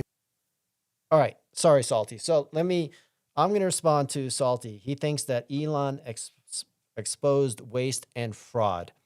I'm not going to say he didn't expose any, but it's so, when you look at how much it's the waste and fraud, there is absolutely waste and fraud in government. No doubt about it. Governments are not, I know a lot of waste and fraud in large corporations as well. So whether it's a corporation or it's a country, you're going to have waste and fraud. And we should absolutely go after that waste and fraud and anything that we can find. Like, for instance, 60 Minutes uncovered there's $600 billion in criminal crime rings, mostly from China, that are defrauding the American population after there's like fires and tornadoes and the insurance industry and the government insurance programs. 600 billion. So, that's 0.6 trillion in fraud. And those things absolutely need to be tackled. That's like a really big thing. But Elon Musk did not expose $600 billion worth of fraud. What he did was he gutted different departments, all of which were investigating one or all of his companies. So Twitter, SpaceX, Tesla. He didn't go in there to actually the benefit of the American people. He first dismantled the various aspects of those departments that were looking into his companies, and then he ran away. He didn't save that much money as well, and he ended up firing thousands of normal Americans that work in government. These are not the deep state. This is not the swamp. The swamp is not individual Americans who work in government. That's ridiculous. If you want to talk about fraud and waste or stealing, you have to look at the corruption from the corporations and the billionaires and the special interests that are infecting our democracy. That's the cancer in our democracy. It's not the spending issues, the overspending, and the fraud issues. And I'm not saying they're not important. They're absolutely important. But that's not the deep state. That's not the swamp. The swamp in the deep state is Elon Musk himself. He's the guy that is getting more government subsidies to fund $20 billion for SpaceX and the subsidies that have been given to Tesla in the past. He's the one that's grifting off of all the U.S. taxpayers more than anyone. He grifts more in taxpayer dollars than he ever saved by going into government. And he had no desire. And USAID, the gutting of the USAID, if you think that was smart, whether you think we should be spending X amount of billions in helping other countries maintain peace or giving them money, this is called soft power. It's not about getting something in return as a transactional thing. So you may not like a particular government, but when we give money to different countries, and a lot of countries around the world get aid, that aid comes back in advantage to our American corporations in mineral rights and drilling rights and resources in those countries, and just spreading American values. So it's not free. We're not just giving it away. And when you look at the total dollar amount that we're giving to those countries, it's a fraction of a tiny percent that compared to our national government and our national revenue.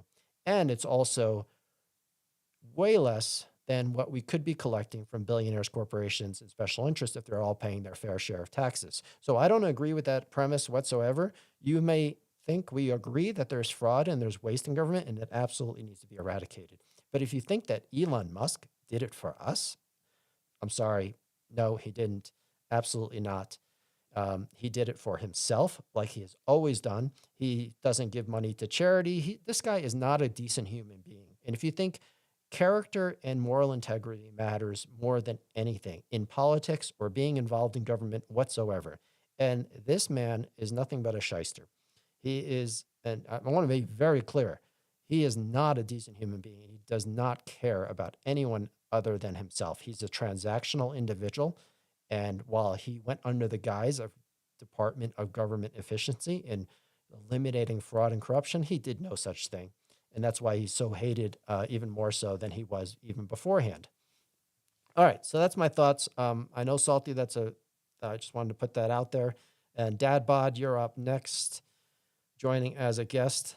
Let's see what you have to say. I know I've seen a lot of your comments coming through, so I appreciate those comments. And I think we might have some disagreement, but maybe not. Actually, what's up, Dad Bod? We may have some disagreement. I don't know. Actually, I'm not quite so sure because I saw a lot of your comments and I think I agreed with a lot of them. And then some others are maybe more obscure and maybe I'm wrong. So tell me what you think. Well, if we're going to correct or steer this ship in the right direction, I do think career politicians are a necessary evil, but Why? and I'll correct that statement. Because of the knowledge that it requires to navigate our political system. However, Marjorie Taylor Greene had a lot of knowledge before she was elected. well, no, I wouldn't agree with that. But I also don't think that our own president has all that much knowledge about our political system. So, Right. you know, If you gave him an empty map of the world and its countries, I don't know how many countries he could actually get right. I don't even know if he could pick out Did where the the United other- States was without he borders. said the other day that Bad Bunny was from Puerto Rico, a city in Mexico. So, so yeah, but there are certain nuances that, yes, I do think career politicians are somewhat of a necessary evil. However, if you want to correct this ship, something that you said earlier, yes, get money out of politics. End of conversation. I don't care if you're red, blue, or purple. There is not an American other than a politician that would disagree with that statement, other than a politician or a billionaire. Yep. I- And that's I what don't we need care to if rally you're a around. faggot or a lib. The end run is get money out of politics. That's it. That's There's why I no would reason- make. That's why I think it should be the 28th Amendment, and the 29th would come after that. There's no reason why our politicians should be bought and paid for by special interests. End of conversation. Yep. I think that That certain- alone probably would fix the vast majority of every issue we have. I think that would. I agree. I think that would fix 70 to 80% of our problems. I think that the founder of McDonald's had a saying: "When you're green, you're growing. When you're ripe, you rot." Okay, so he only wanted employees who were growing in their business. Simple as that. If they started out as a fry cook, they went to a line cook, and then they went to cashier, then they went to manager, whatever, on through up, all the way until they became an independent owner, a franchisee. Politics should be handled the same way. You have term limits. If you start as a governor, you have 2 or 4 terms, whatever it may be, then you have to go for Congress. If you don't win, guess what? You're out of politics. End of conversation. You can try for another seat, but you can't go back to the gubernatorial seat. And you grow throughout as career politicians do, you grow throughout positions. This aspect of politicians and judges being looked at like they are holier than the common people is something that we made a mistake 200 years ago on. These people are here to serve us, not the other way around.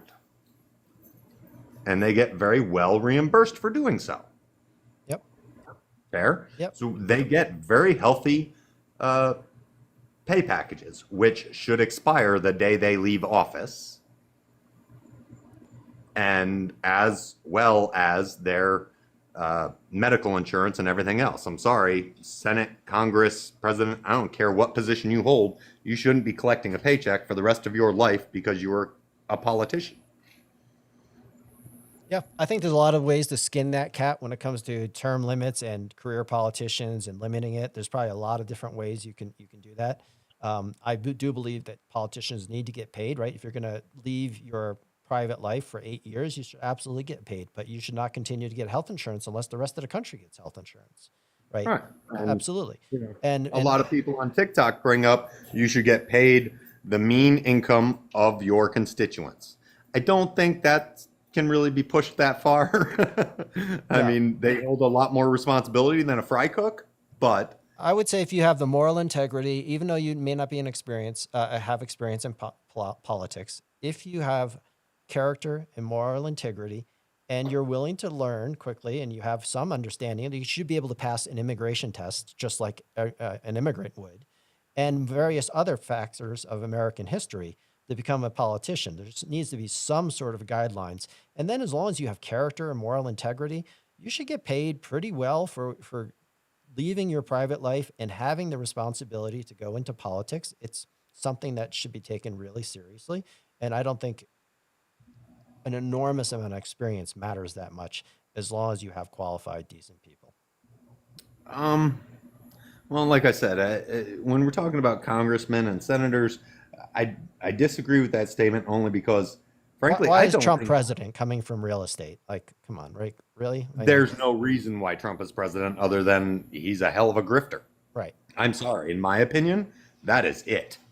And Right. yes, Could he pass an immigration test? a congressman who is writing laws that has no clue about the laws doesn't make a lot of sense to me. Well, you got to also understand, though, congressmen don't write the laws by themselves, right? They have teams, and Yeah. there is a bureaucracy behind that could help with that. And I'm not saying there shouldn't be corporate involvement and other interests. It just shouldn't be paid for, right? They need to be educated about industry and different industries and then be able to make decisions. And they need to be educated and they need help writing laws. So we're not just saying that someone that no experience and just these new people are going to go in and write laws. No, that's not practical. Right, exactly. And then, you know, the other subject comes up that I think every American can support, which is 2-3 page tops. This 200-page bill to go across the Senate floor that even most of Congress and the senators haven't even read, and if they have, they don't understand. That's not okay. Right. And all of the the other HR1 bill was written by all special interests, the Heritage Foundation special interests, and so forth. Most of the politicians had no idea what was even in that bill. Right. And I'm sorry, that shouldn't have passed. That shouldn't have even made it to the floor. Limit your bills to 2 to 3 pages, and let's be realistic on if the average American can't understand it and look at it and read it and go back, and I'm college educated, and I look at these bills and I go, holy crap, what the hell? Right. I mean, let's be serious. I have a degree in education, but nonetheless, as a teacher, I couldn't go to school and educate my students on what was on a bill that just passed through Congress. And most of the congressmen and senators have no clue what in the hell they just signed. By the way, all they know is Trump or whoever it is told them to sign it. Just before, I want to see if you want to answer this question for me. And did you see this question from Journey to Freedom 76? Silly question because we're not a democracy. We are a constitutional republic. Do you want me to answer it or do you want to go for it? The reason I'm putting you in the spot is I think you probably could Just answer. open Google and look up democracy versus republic. Just go into Google and look it up. It's a very simple thing to do. Apparently not. I think Journey to Freedom might actually need step-by-step instructions on how to do that. It's really not that. I don't get it. I actually took a screenshot of that and was going to post it earlier, but it doesn't let you post photos to your comments. So Right. democracy is a constitutional republic. They are one and the same. Now, our forefathers, if you want it simplified, our forefathers, Jefferson, Jackson, Washington, some leaned more towards a republic, not even a constitutional republic, because they didn't believe that the modern man had the intelligence to run our country. And then others, which I think Jefferson was one of the other, leaning more towards a true democracy, who wanted nothing but modern man to run our country. Right. I just think that Because he thought we were smart enough, but the last couple of years have proven Jefferson was probably not that right about that fact. Right. So, the reality is, and the funny we thing are is that comment came from a username called Journey to Freedom 76. well, and it's funny because everybody that goes, well, we're a republic, I look at them and I go, so what you're saying is you're not educated enough or intelligent enough to run our country. They just show their hands with one statement. They show their hands that they are completely clueless about. Exactly. And it kills me. It just burns inside because I'm like, yes, that's a very simplistic way to look at a republic versus democracy. But at the same time, a republic, literally, if you're talking about a true republic, you don't even get to choose who runs our country. Yeah. A true republic. Rome right? was a republic in the beginning. The Roman Empire was a republic. Right. The elite ran the country. Sorry. No, it's all right. It's just I'm glad we both got a chuckle out of that, especially from the username and the question. So Journey to Freedom 76, please go to AI or go to Google and look up what a constitutional republic is, and you'll see it's under the umbrella. Just read. Yeah, well, that might be the problem. Who knows? But thanks for joining, Dadbot. I appreciate your comments and your participation. Absolutely. Have a good night. All right, see you next time. Thanks. All right. So at your expense, and listen, it was well-deserved. Journey to Freedom, if you're going to say things in comments, I'm going to call you out when you just don't know. And it's not meant to be malicious. We're going to get a laugh at and you're not the only one. I can almost promise you, Journey to Freedom, that you're saying a republic because all you do is get your information from a certain group of influencers on social media that keep claiming, maybe it was Charlie Kirk, maybe it was Ben Shapiro, who knows, that says we're a republic. No, we're not a republic. We had never been a republic. We have been a constitutional republic. And those two things, a constitutional republic and just a republic, are very different things. And a constitutional republic, since you probably won't go to Google, so I'm going to tell you what it is within a representative democracy, meaning that all constitutional republics are representative democracies. So it's inside a representative democracy, meaning every single constitutional republic is a representative democracy, and that means we are a democracy. So you're welcome. I hope that helps. You got to stop spewing these sort of just words and repeating talking points that are wrong. And it's false by definition, as Multifarious 74 says. All right, so let's see if there's anybody else in the waiting room. There is not. I thought there was someone just in there. I think we're going to wind down here in a moment. Tomorrow I'm going to come back with a different topic. Hopefully people find it interesting. If you haven't followed, please do.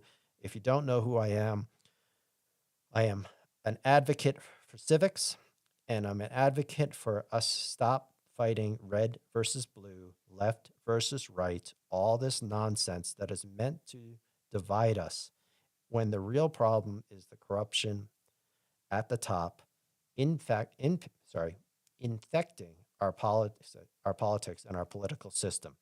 That's what's happening. That's the cancer. The cancer is money in politics. It's the thing that we fix that first. It's what everybody should agree to, whether you're MAGA, liberal, or anywhere in between.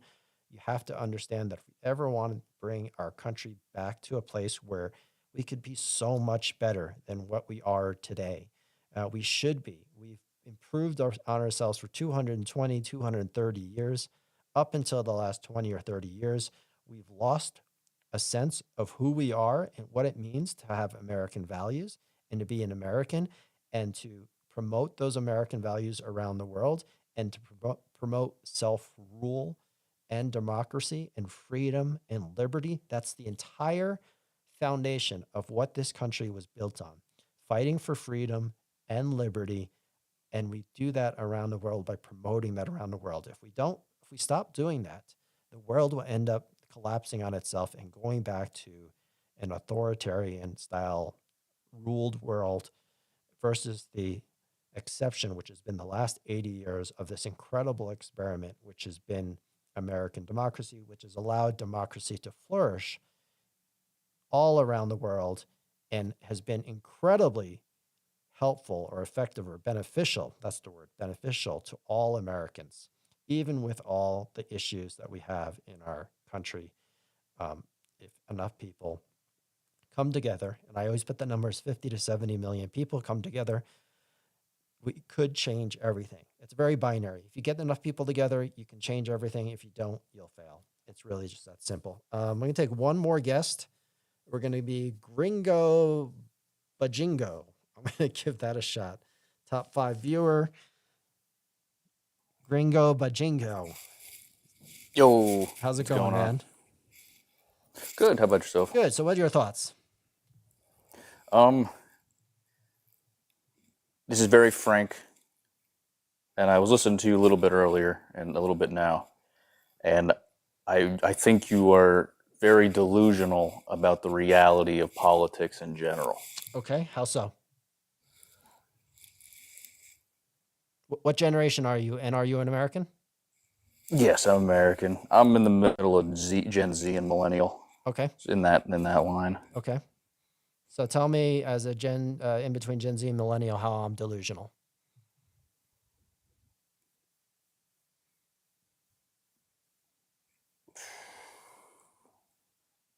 I think just the fact that you think democracy as such is something that actually exists. Like, that's something that hasn't existed for, I mean, I don't know. The government's been captured in the West for 150 years. Well, there's always been a ruling class. That I think that's where you're leading towards, maybe, that there always has been people in power. I mean, yeah, there's been people in power, but like, there's no way to actually generate political sovereignty. Like, there is no, I mean, who has political sovereignty in the United States or the West? Who has Like, what can a real decision ever be made? What are you talking about? Switzerland has direct democracy, and the citizens make all the decisions. Switzerland is a mountain fortress of gold controlled by bankers. Okay, that's just an I mean, excuse. that's you democracy just asked in me to name point only. one example, so I gave you an example. No, but it's not a real example. It's, I mean, that's just like, American that democracy is or one of the representative most democracy. financialized. It's one of the most financialized governments in the world. Has been for a long time. Okay, but technically, in our foundation, in terms of paper, in terms of legality, we're a representative democracy. I would agree with you that we're not functioning as a representative democracy. That's true. I said that when I started this live, that we're certainly not functioning as a representative democracy, but we are one, technically. Sure, technically, but I mean, you know, if Yeah. rainbows were bicycles, you could ride them across the moon. Right. So my argument here on this, not argument, but my prompt was say, tell me how we can fix American democracy. I'm not disagreeing, and I don't think anyone with any sanity would not say that there's all types of forces, from a ruling class to corporations to different special interests and foreign agents and foreign governments that have an incredible amount of influence, more so than the actual American people do, far more so. There's no argument there. Right. I'm not arguing. I mean, there's just the question of what would you do to convince, you know, some majority of the American population to do what exactly? All right, so let's take an Like- example. American democracy or the American experiment has gone through There was a vision for it, which Thomas Jefferson laid out in the Declaration of Independence. That was a vision. It wasn't, this is what we are today.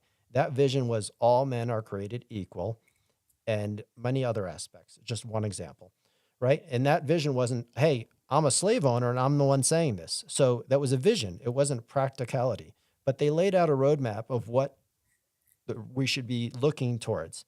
And one of the giant things that the population did, even though there was an enormous amount of the population up until slavery was abolished, did not agree that slavery should be abolished. But the people did come together, and Abraham Lincoln, being the leader that he was, and of course the Civil War, made it a reality, right? And that moved the United States forward.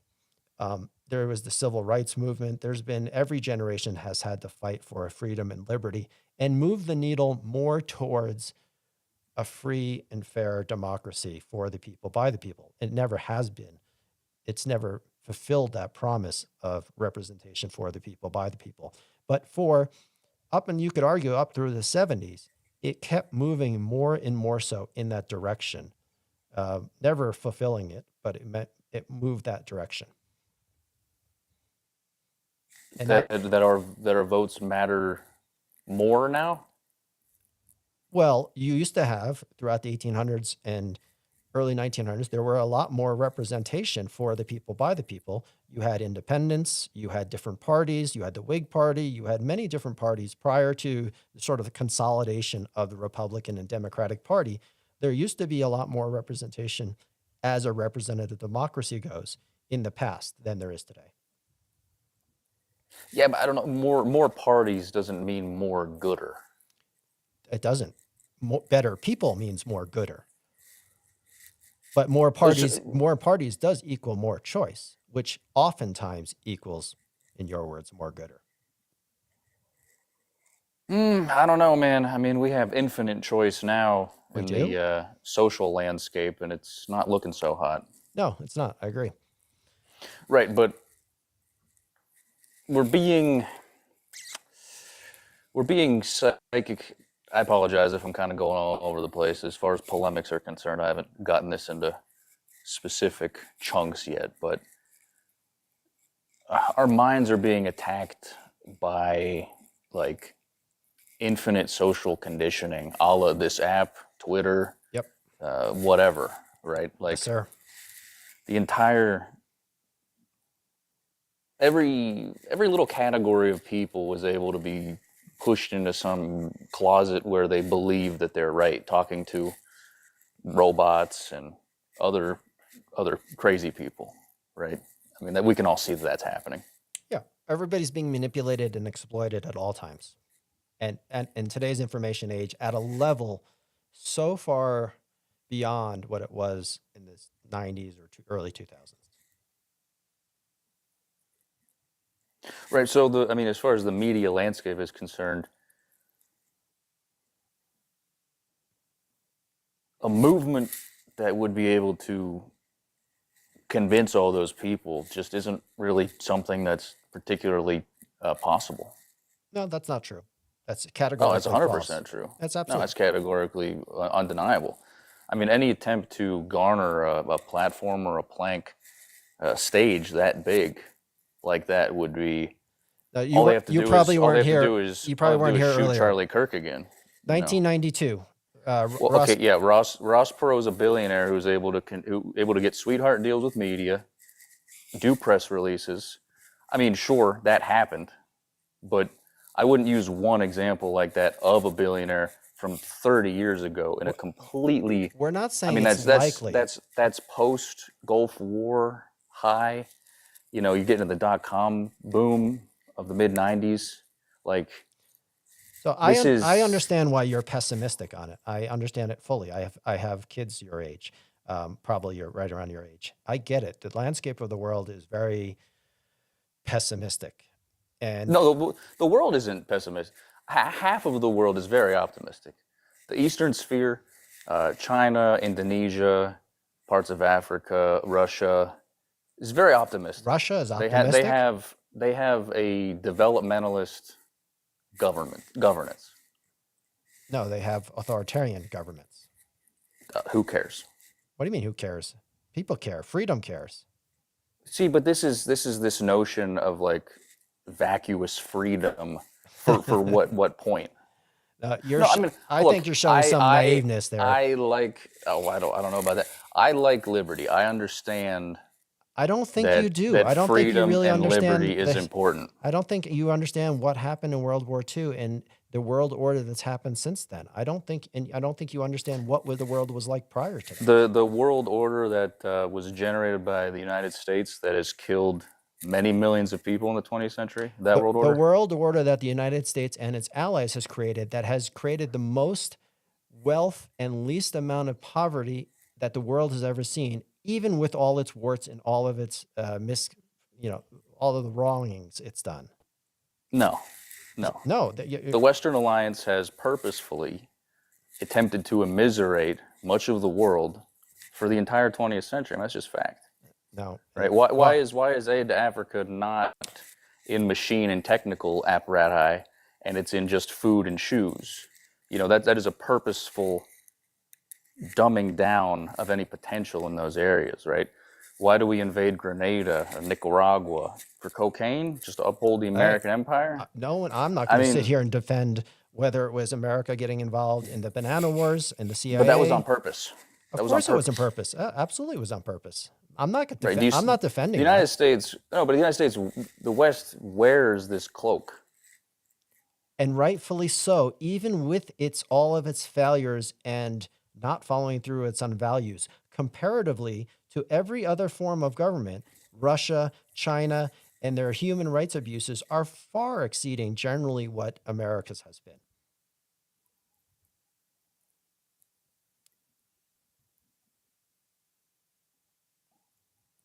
Yeah, but I mean, that's the thing is, at what cost here? It's about values. And I'm not saying America and its allies have always fulfilled its promise on values, but as a culture, and even, there's been lots of problems with governments, right? You can love the people and hate the government, and you don't have to agree with everything your government has done. So you can go to the Iraq War, Afghanistan War, the Vietnam War, all kinds of issues. Getting involved in Iran in 1968, what a ridiculous, stupid thing to do, because that was a democracy, right? So all these things are complete failures. I wouldn't say that. It was a complete failure by the American government being involved in democracy. But in all the things that we have done to promote democracy around the world and freedom and liberty outweigh all the negative things. Well, okay, so most Americans have really never wanted war, right? Democracies typically don't go to war.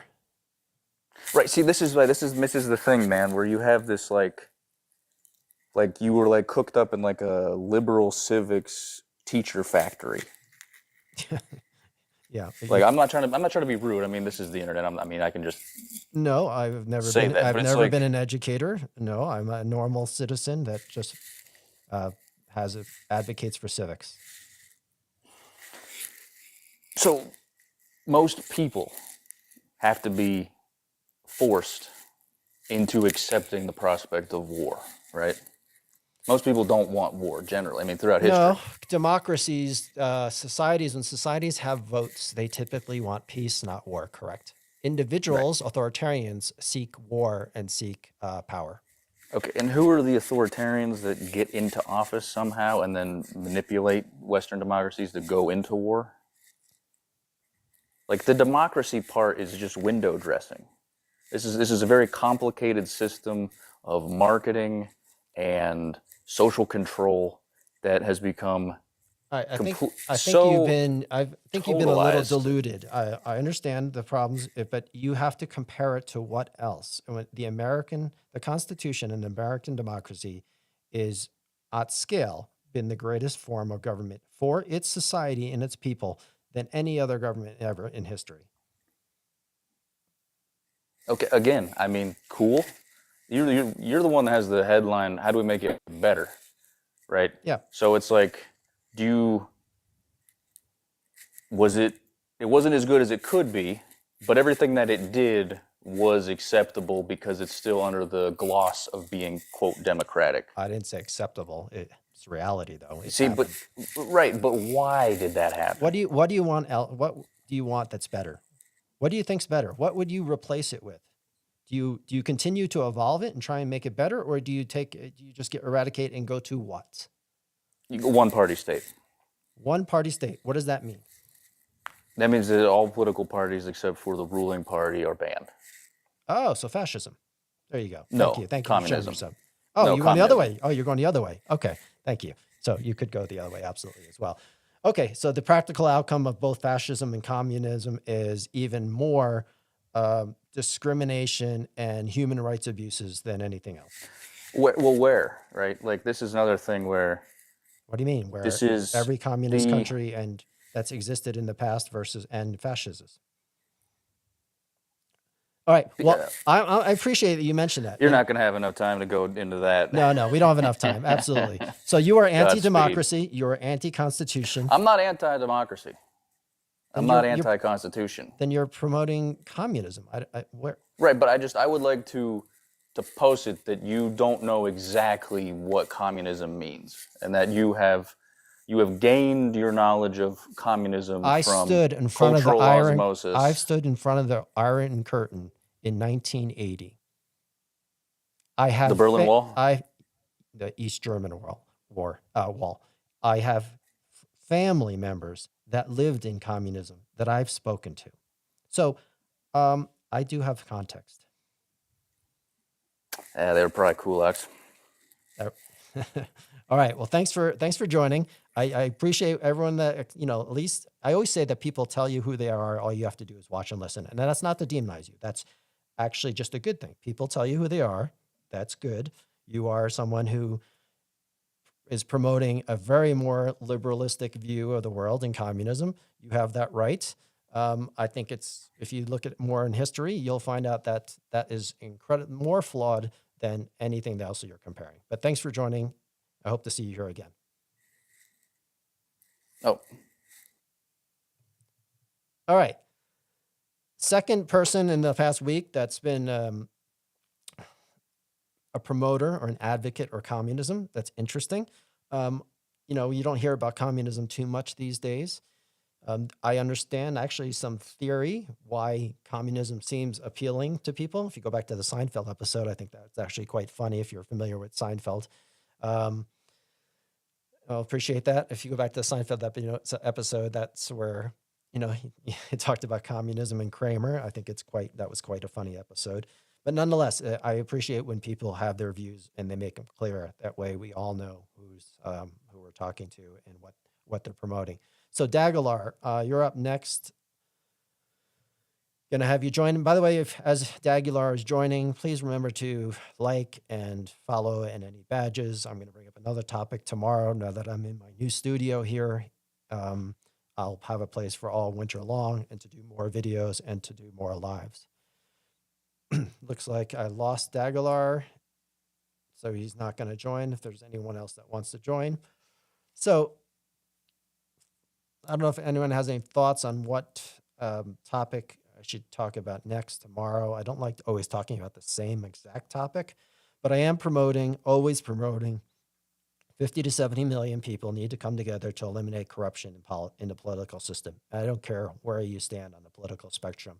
That's sort of the trap closed and all like that. Bring back mental institutions. Interesting. So, it's funny and it's sad at the same time.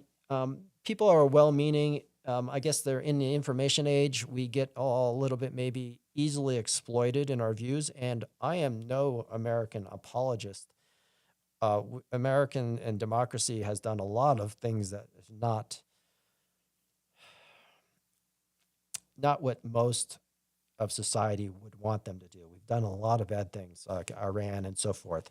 But you have to compare it to the alternatives. And the alternatives are that we should continue to evolve and improve our representative democracy versus think that there's something better out there. There is not. There is nothing out there in human history. And if they think you're going to make something entirely new, like, talk about a lot of libertarians, libertarian is not on the political spectrum, really. It's not a form of government. You cannot be a libertarian. It sounds great if you read the definition of what a libertarian espouses. It sounds amazing, but it's completely impractical. And I don't think many things are impossible except for a libertarian government. They cannot succeed because there's sociopaths and psychopaths around the world that will always look to conquer. And it takes a larger government and a military to protect itself. And if you're a libertarian, you don't have the ability really to protect yourself. So you will always be conquered by somebody else. So I know it's a little bit going on a tangent about libertarianism, but it's not a political philosophy that actually has any practicality at all. Even though you read the definition, and so many people are enamored by being a libertarian, and they think it's viable. And again, it's not viable at all. So let's see. Tell me how we can, maybe I'll take one more guest, and then I think I'll call it an evening.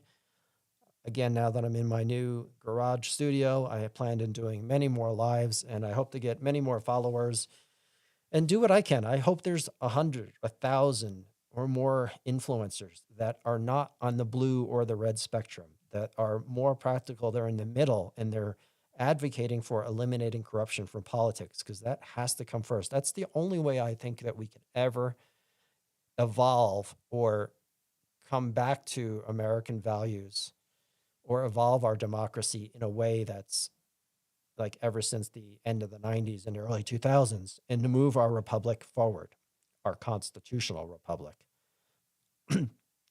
David R. Gen X, you probably haven't heard, you're probably just joining. Constitutional republic, never a democracy. I say it all the time, and I call people out. You're wrong. You just need to Google it.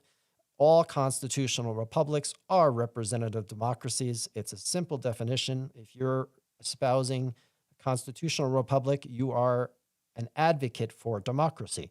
They are not one and the same, but a constitutional republic is a form of representative democracy. So technically, we are a representative democracy, and we are also a constitutional republic as a form of representative democracy. You may not like the word. It's weird how some people are against the word democracy and they don't think we're a democracy. You're being manipulated. You're being poisoned in your head thinking that we're not a democracy and that we're a republic. We're not a republic either. We're a constitutional republic. So we are both of those things, but we are not just a republic, and we are most certainly technically, even though we're not functioning as a democracy or functioning as a plutocracy or a corporatocracy, we are certainly technically a representative democracy. So you got to separate what we actually are by the documents and what the country was founded upon versus how we're functioning today. There is some difference there, and that I will give you. So thanks, George Tullis. Both, again, if I can just espouse that to as many people as possible and counter the argument. So if you're unfamiliar with what I've told you in the past, and you may not be on social media that much or listening to certain influencers, the Charlie Kirks in the past, and the Ben Shapiros, and the Jordan Petersons, and the Joe Rogans, and his guests, and Candace Owens, they keep repeating we're a republic, we're not a democracy. And people repeat that phrase continuously. And that's all designed to convince people that we're a republic and not a democracy, so that when the corporate monarchs come in, like they are now, so people who are the billionaires and corporations who are trying to take over government, or the Christian nationalists come in and they say, we're not a democracy, we can be a monarchy, or we can have a dictator or an authoritarian. That gets people to believe, the same people that have been repeating that we're a republic, they start to think to themselves, oh, okay, they're justified because we're not actually a democracy. We're not a constitutional republic. We're just a republic. So that means we're not a democracy. And it's okay. And they'll tolerate whether the corporate monarchs take over, or the Christian nationals take over, or some other foreign agents, foreign governments, whoever. There's a large fight of special interests. I think the two most nefarious are the corporate monarchs, and the most nefarious are the religious fascists, which are most of the time the Christian nationals. Those are the two most dangerous, and they are backed by the Heritage Foundation and the Cambridge Institute. Those are the people to really watch out for if you're an American, because they're coming for our democracy and placing an authoritarian and a religious authoritarian, which is really then starts moving towards fascism. Or the corporate monarchs will win, or there'll be some sort of agreement between those two groups. You know, regular corporations and individual special interest groups and foreign agents, they're probably not as likely to be in control. Like this, and this is really the war that's happening behind the scenes. The Heritage Foundation, the Cambridge Institute. I think I'm going to do a video and a live on the Project 2025, which is explicitly endorsed by the Heritage Foundation and the Christian Nationals behind them. And they're doing a very good job of being successful in pushing forward their Project 2025 plan. So we should do a checklist on that, see how they're doing. They're the ones that are probably the most to watch out for. And then if not that, it's definitely the corporations and a small group of very prominent billionaires that are taking over not only all the wealth in America, but all the media companies as well, and having direct input in our democracy by buying and paying for our representation. So thanks for the gifts. Slipchoke 21 just got the number 3 gifter badge. Thanks for the badge and the likes. I don't have anyone else waiting in the waiting room, so I'm going to close it down today. We had a pretty big live earlier, so I hope to see you guys again soon. I'll be here tomorrow, probably around 6 p.m.-ish Eastern time. Thanks for joining this live. I'll leave you with a little music at the end. And remember, in case something happens, please subscribe. You know, I got on the top of the banner now, I have the links to the plan, tinyurl.com/TK Civics plan, and the YouTube. Please subscribe to me on YouTube as well. I'm trying to grow my audience over there because I'm live streaming on both TikTok and YouTube on a daily basis on both platforms at the same time. And I'd like to have more people on there, because what's going to happen to TikTok is they're going to suppress, and it's going to become a far right-wing propaganda network here on TikTok, most likely come December. And when Larry Ellison from Oracle and the Fox News Murdoch, sons of Murdoch, take over the algorithm for TikTok, we're going to see a lot of changes here. And I, of course, want to build my audience on YouTube. So I'll see everybody tomorrow. Hope to see you then. Well, thanks, George Tullis. I appreciate all your comments. I hope to have a bigger platform. You know, one thing, George, I want to mention, because I can't, you know, I'm just trying to do whatever I can, but I can't do anything. I'm just one individual. But we can do more. And how do you get to actually have any impact? You start with one person, then you go to 1,000 people, and then you go to the 16,000 people, which I have now on TikTok.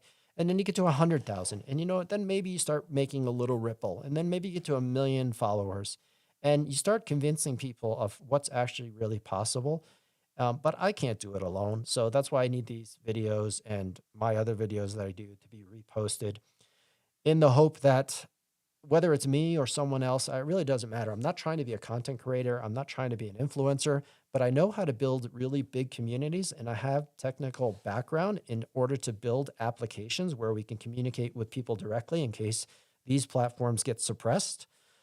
And I just want to do my part that I can and not live in regret for my kids, mostly for my kids and future generations, to say that I was afforded an opportunity to live in a representative democracy, and I would like my kids to be able to continue to do that and have the opportunities that were afforded to us, and it takes government to do so. So I'm just going to do what I can to try and continue to vocalize these views that we can change things. You may think we can't. I believe we can, but we certainly can't without enough people. So anything that people can do to help share my videos, like the videos, comment on the videos, it all helps. And, you know, you'll know exactly who I am in the future if I ever do get big enough. But I will say that I'm someone with far more moral integrity and decency and empathy than most anyone in politics. And I hope to be able to prove that to everybody in the future if I get the opportunity. So again, that's a little bit of a rant, but thanks for staying on, and I hope to grow this platform over the next 6 months, a year, 2 years, and maybe someday there's enough people doing the same thing we can actually do something. Start running things, Gen X. All right. Well, thanks everybody. Appreciate it. Gonna get some food. You can hear it in my voice. I'm losing my voice already because I'm not used to talking this much, but I'll see everybody tomorrow.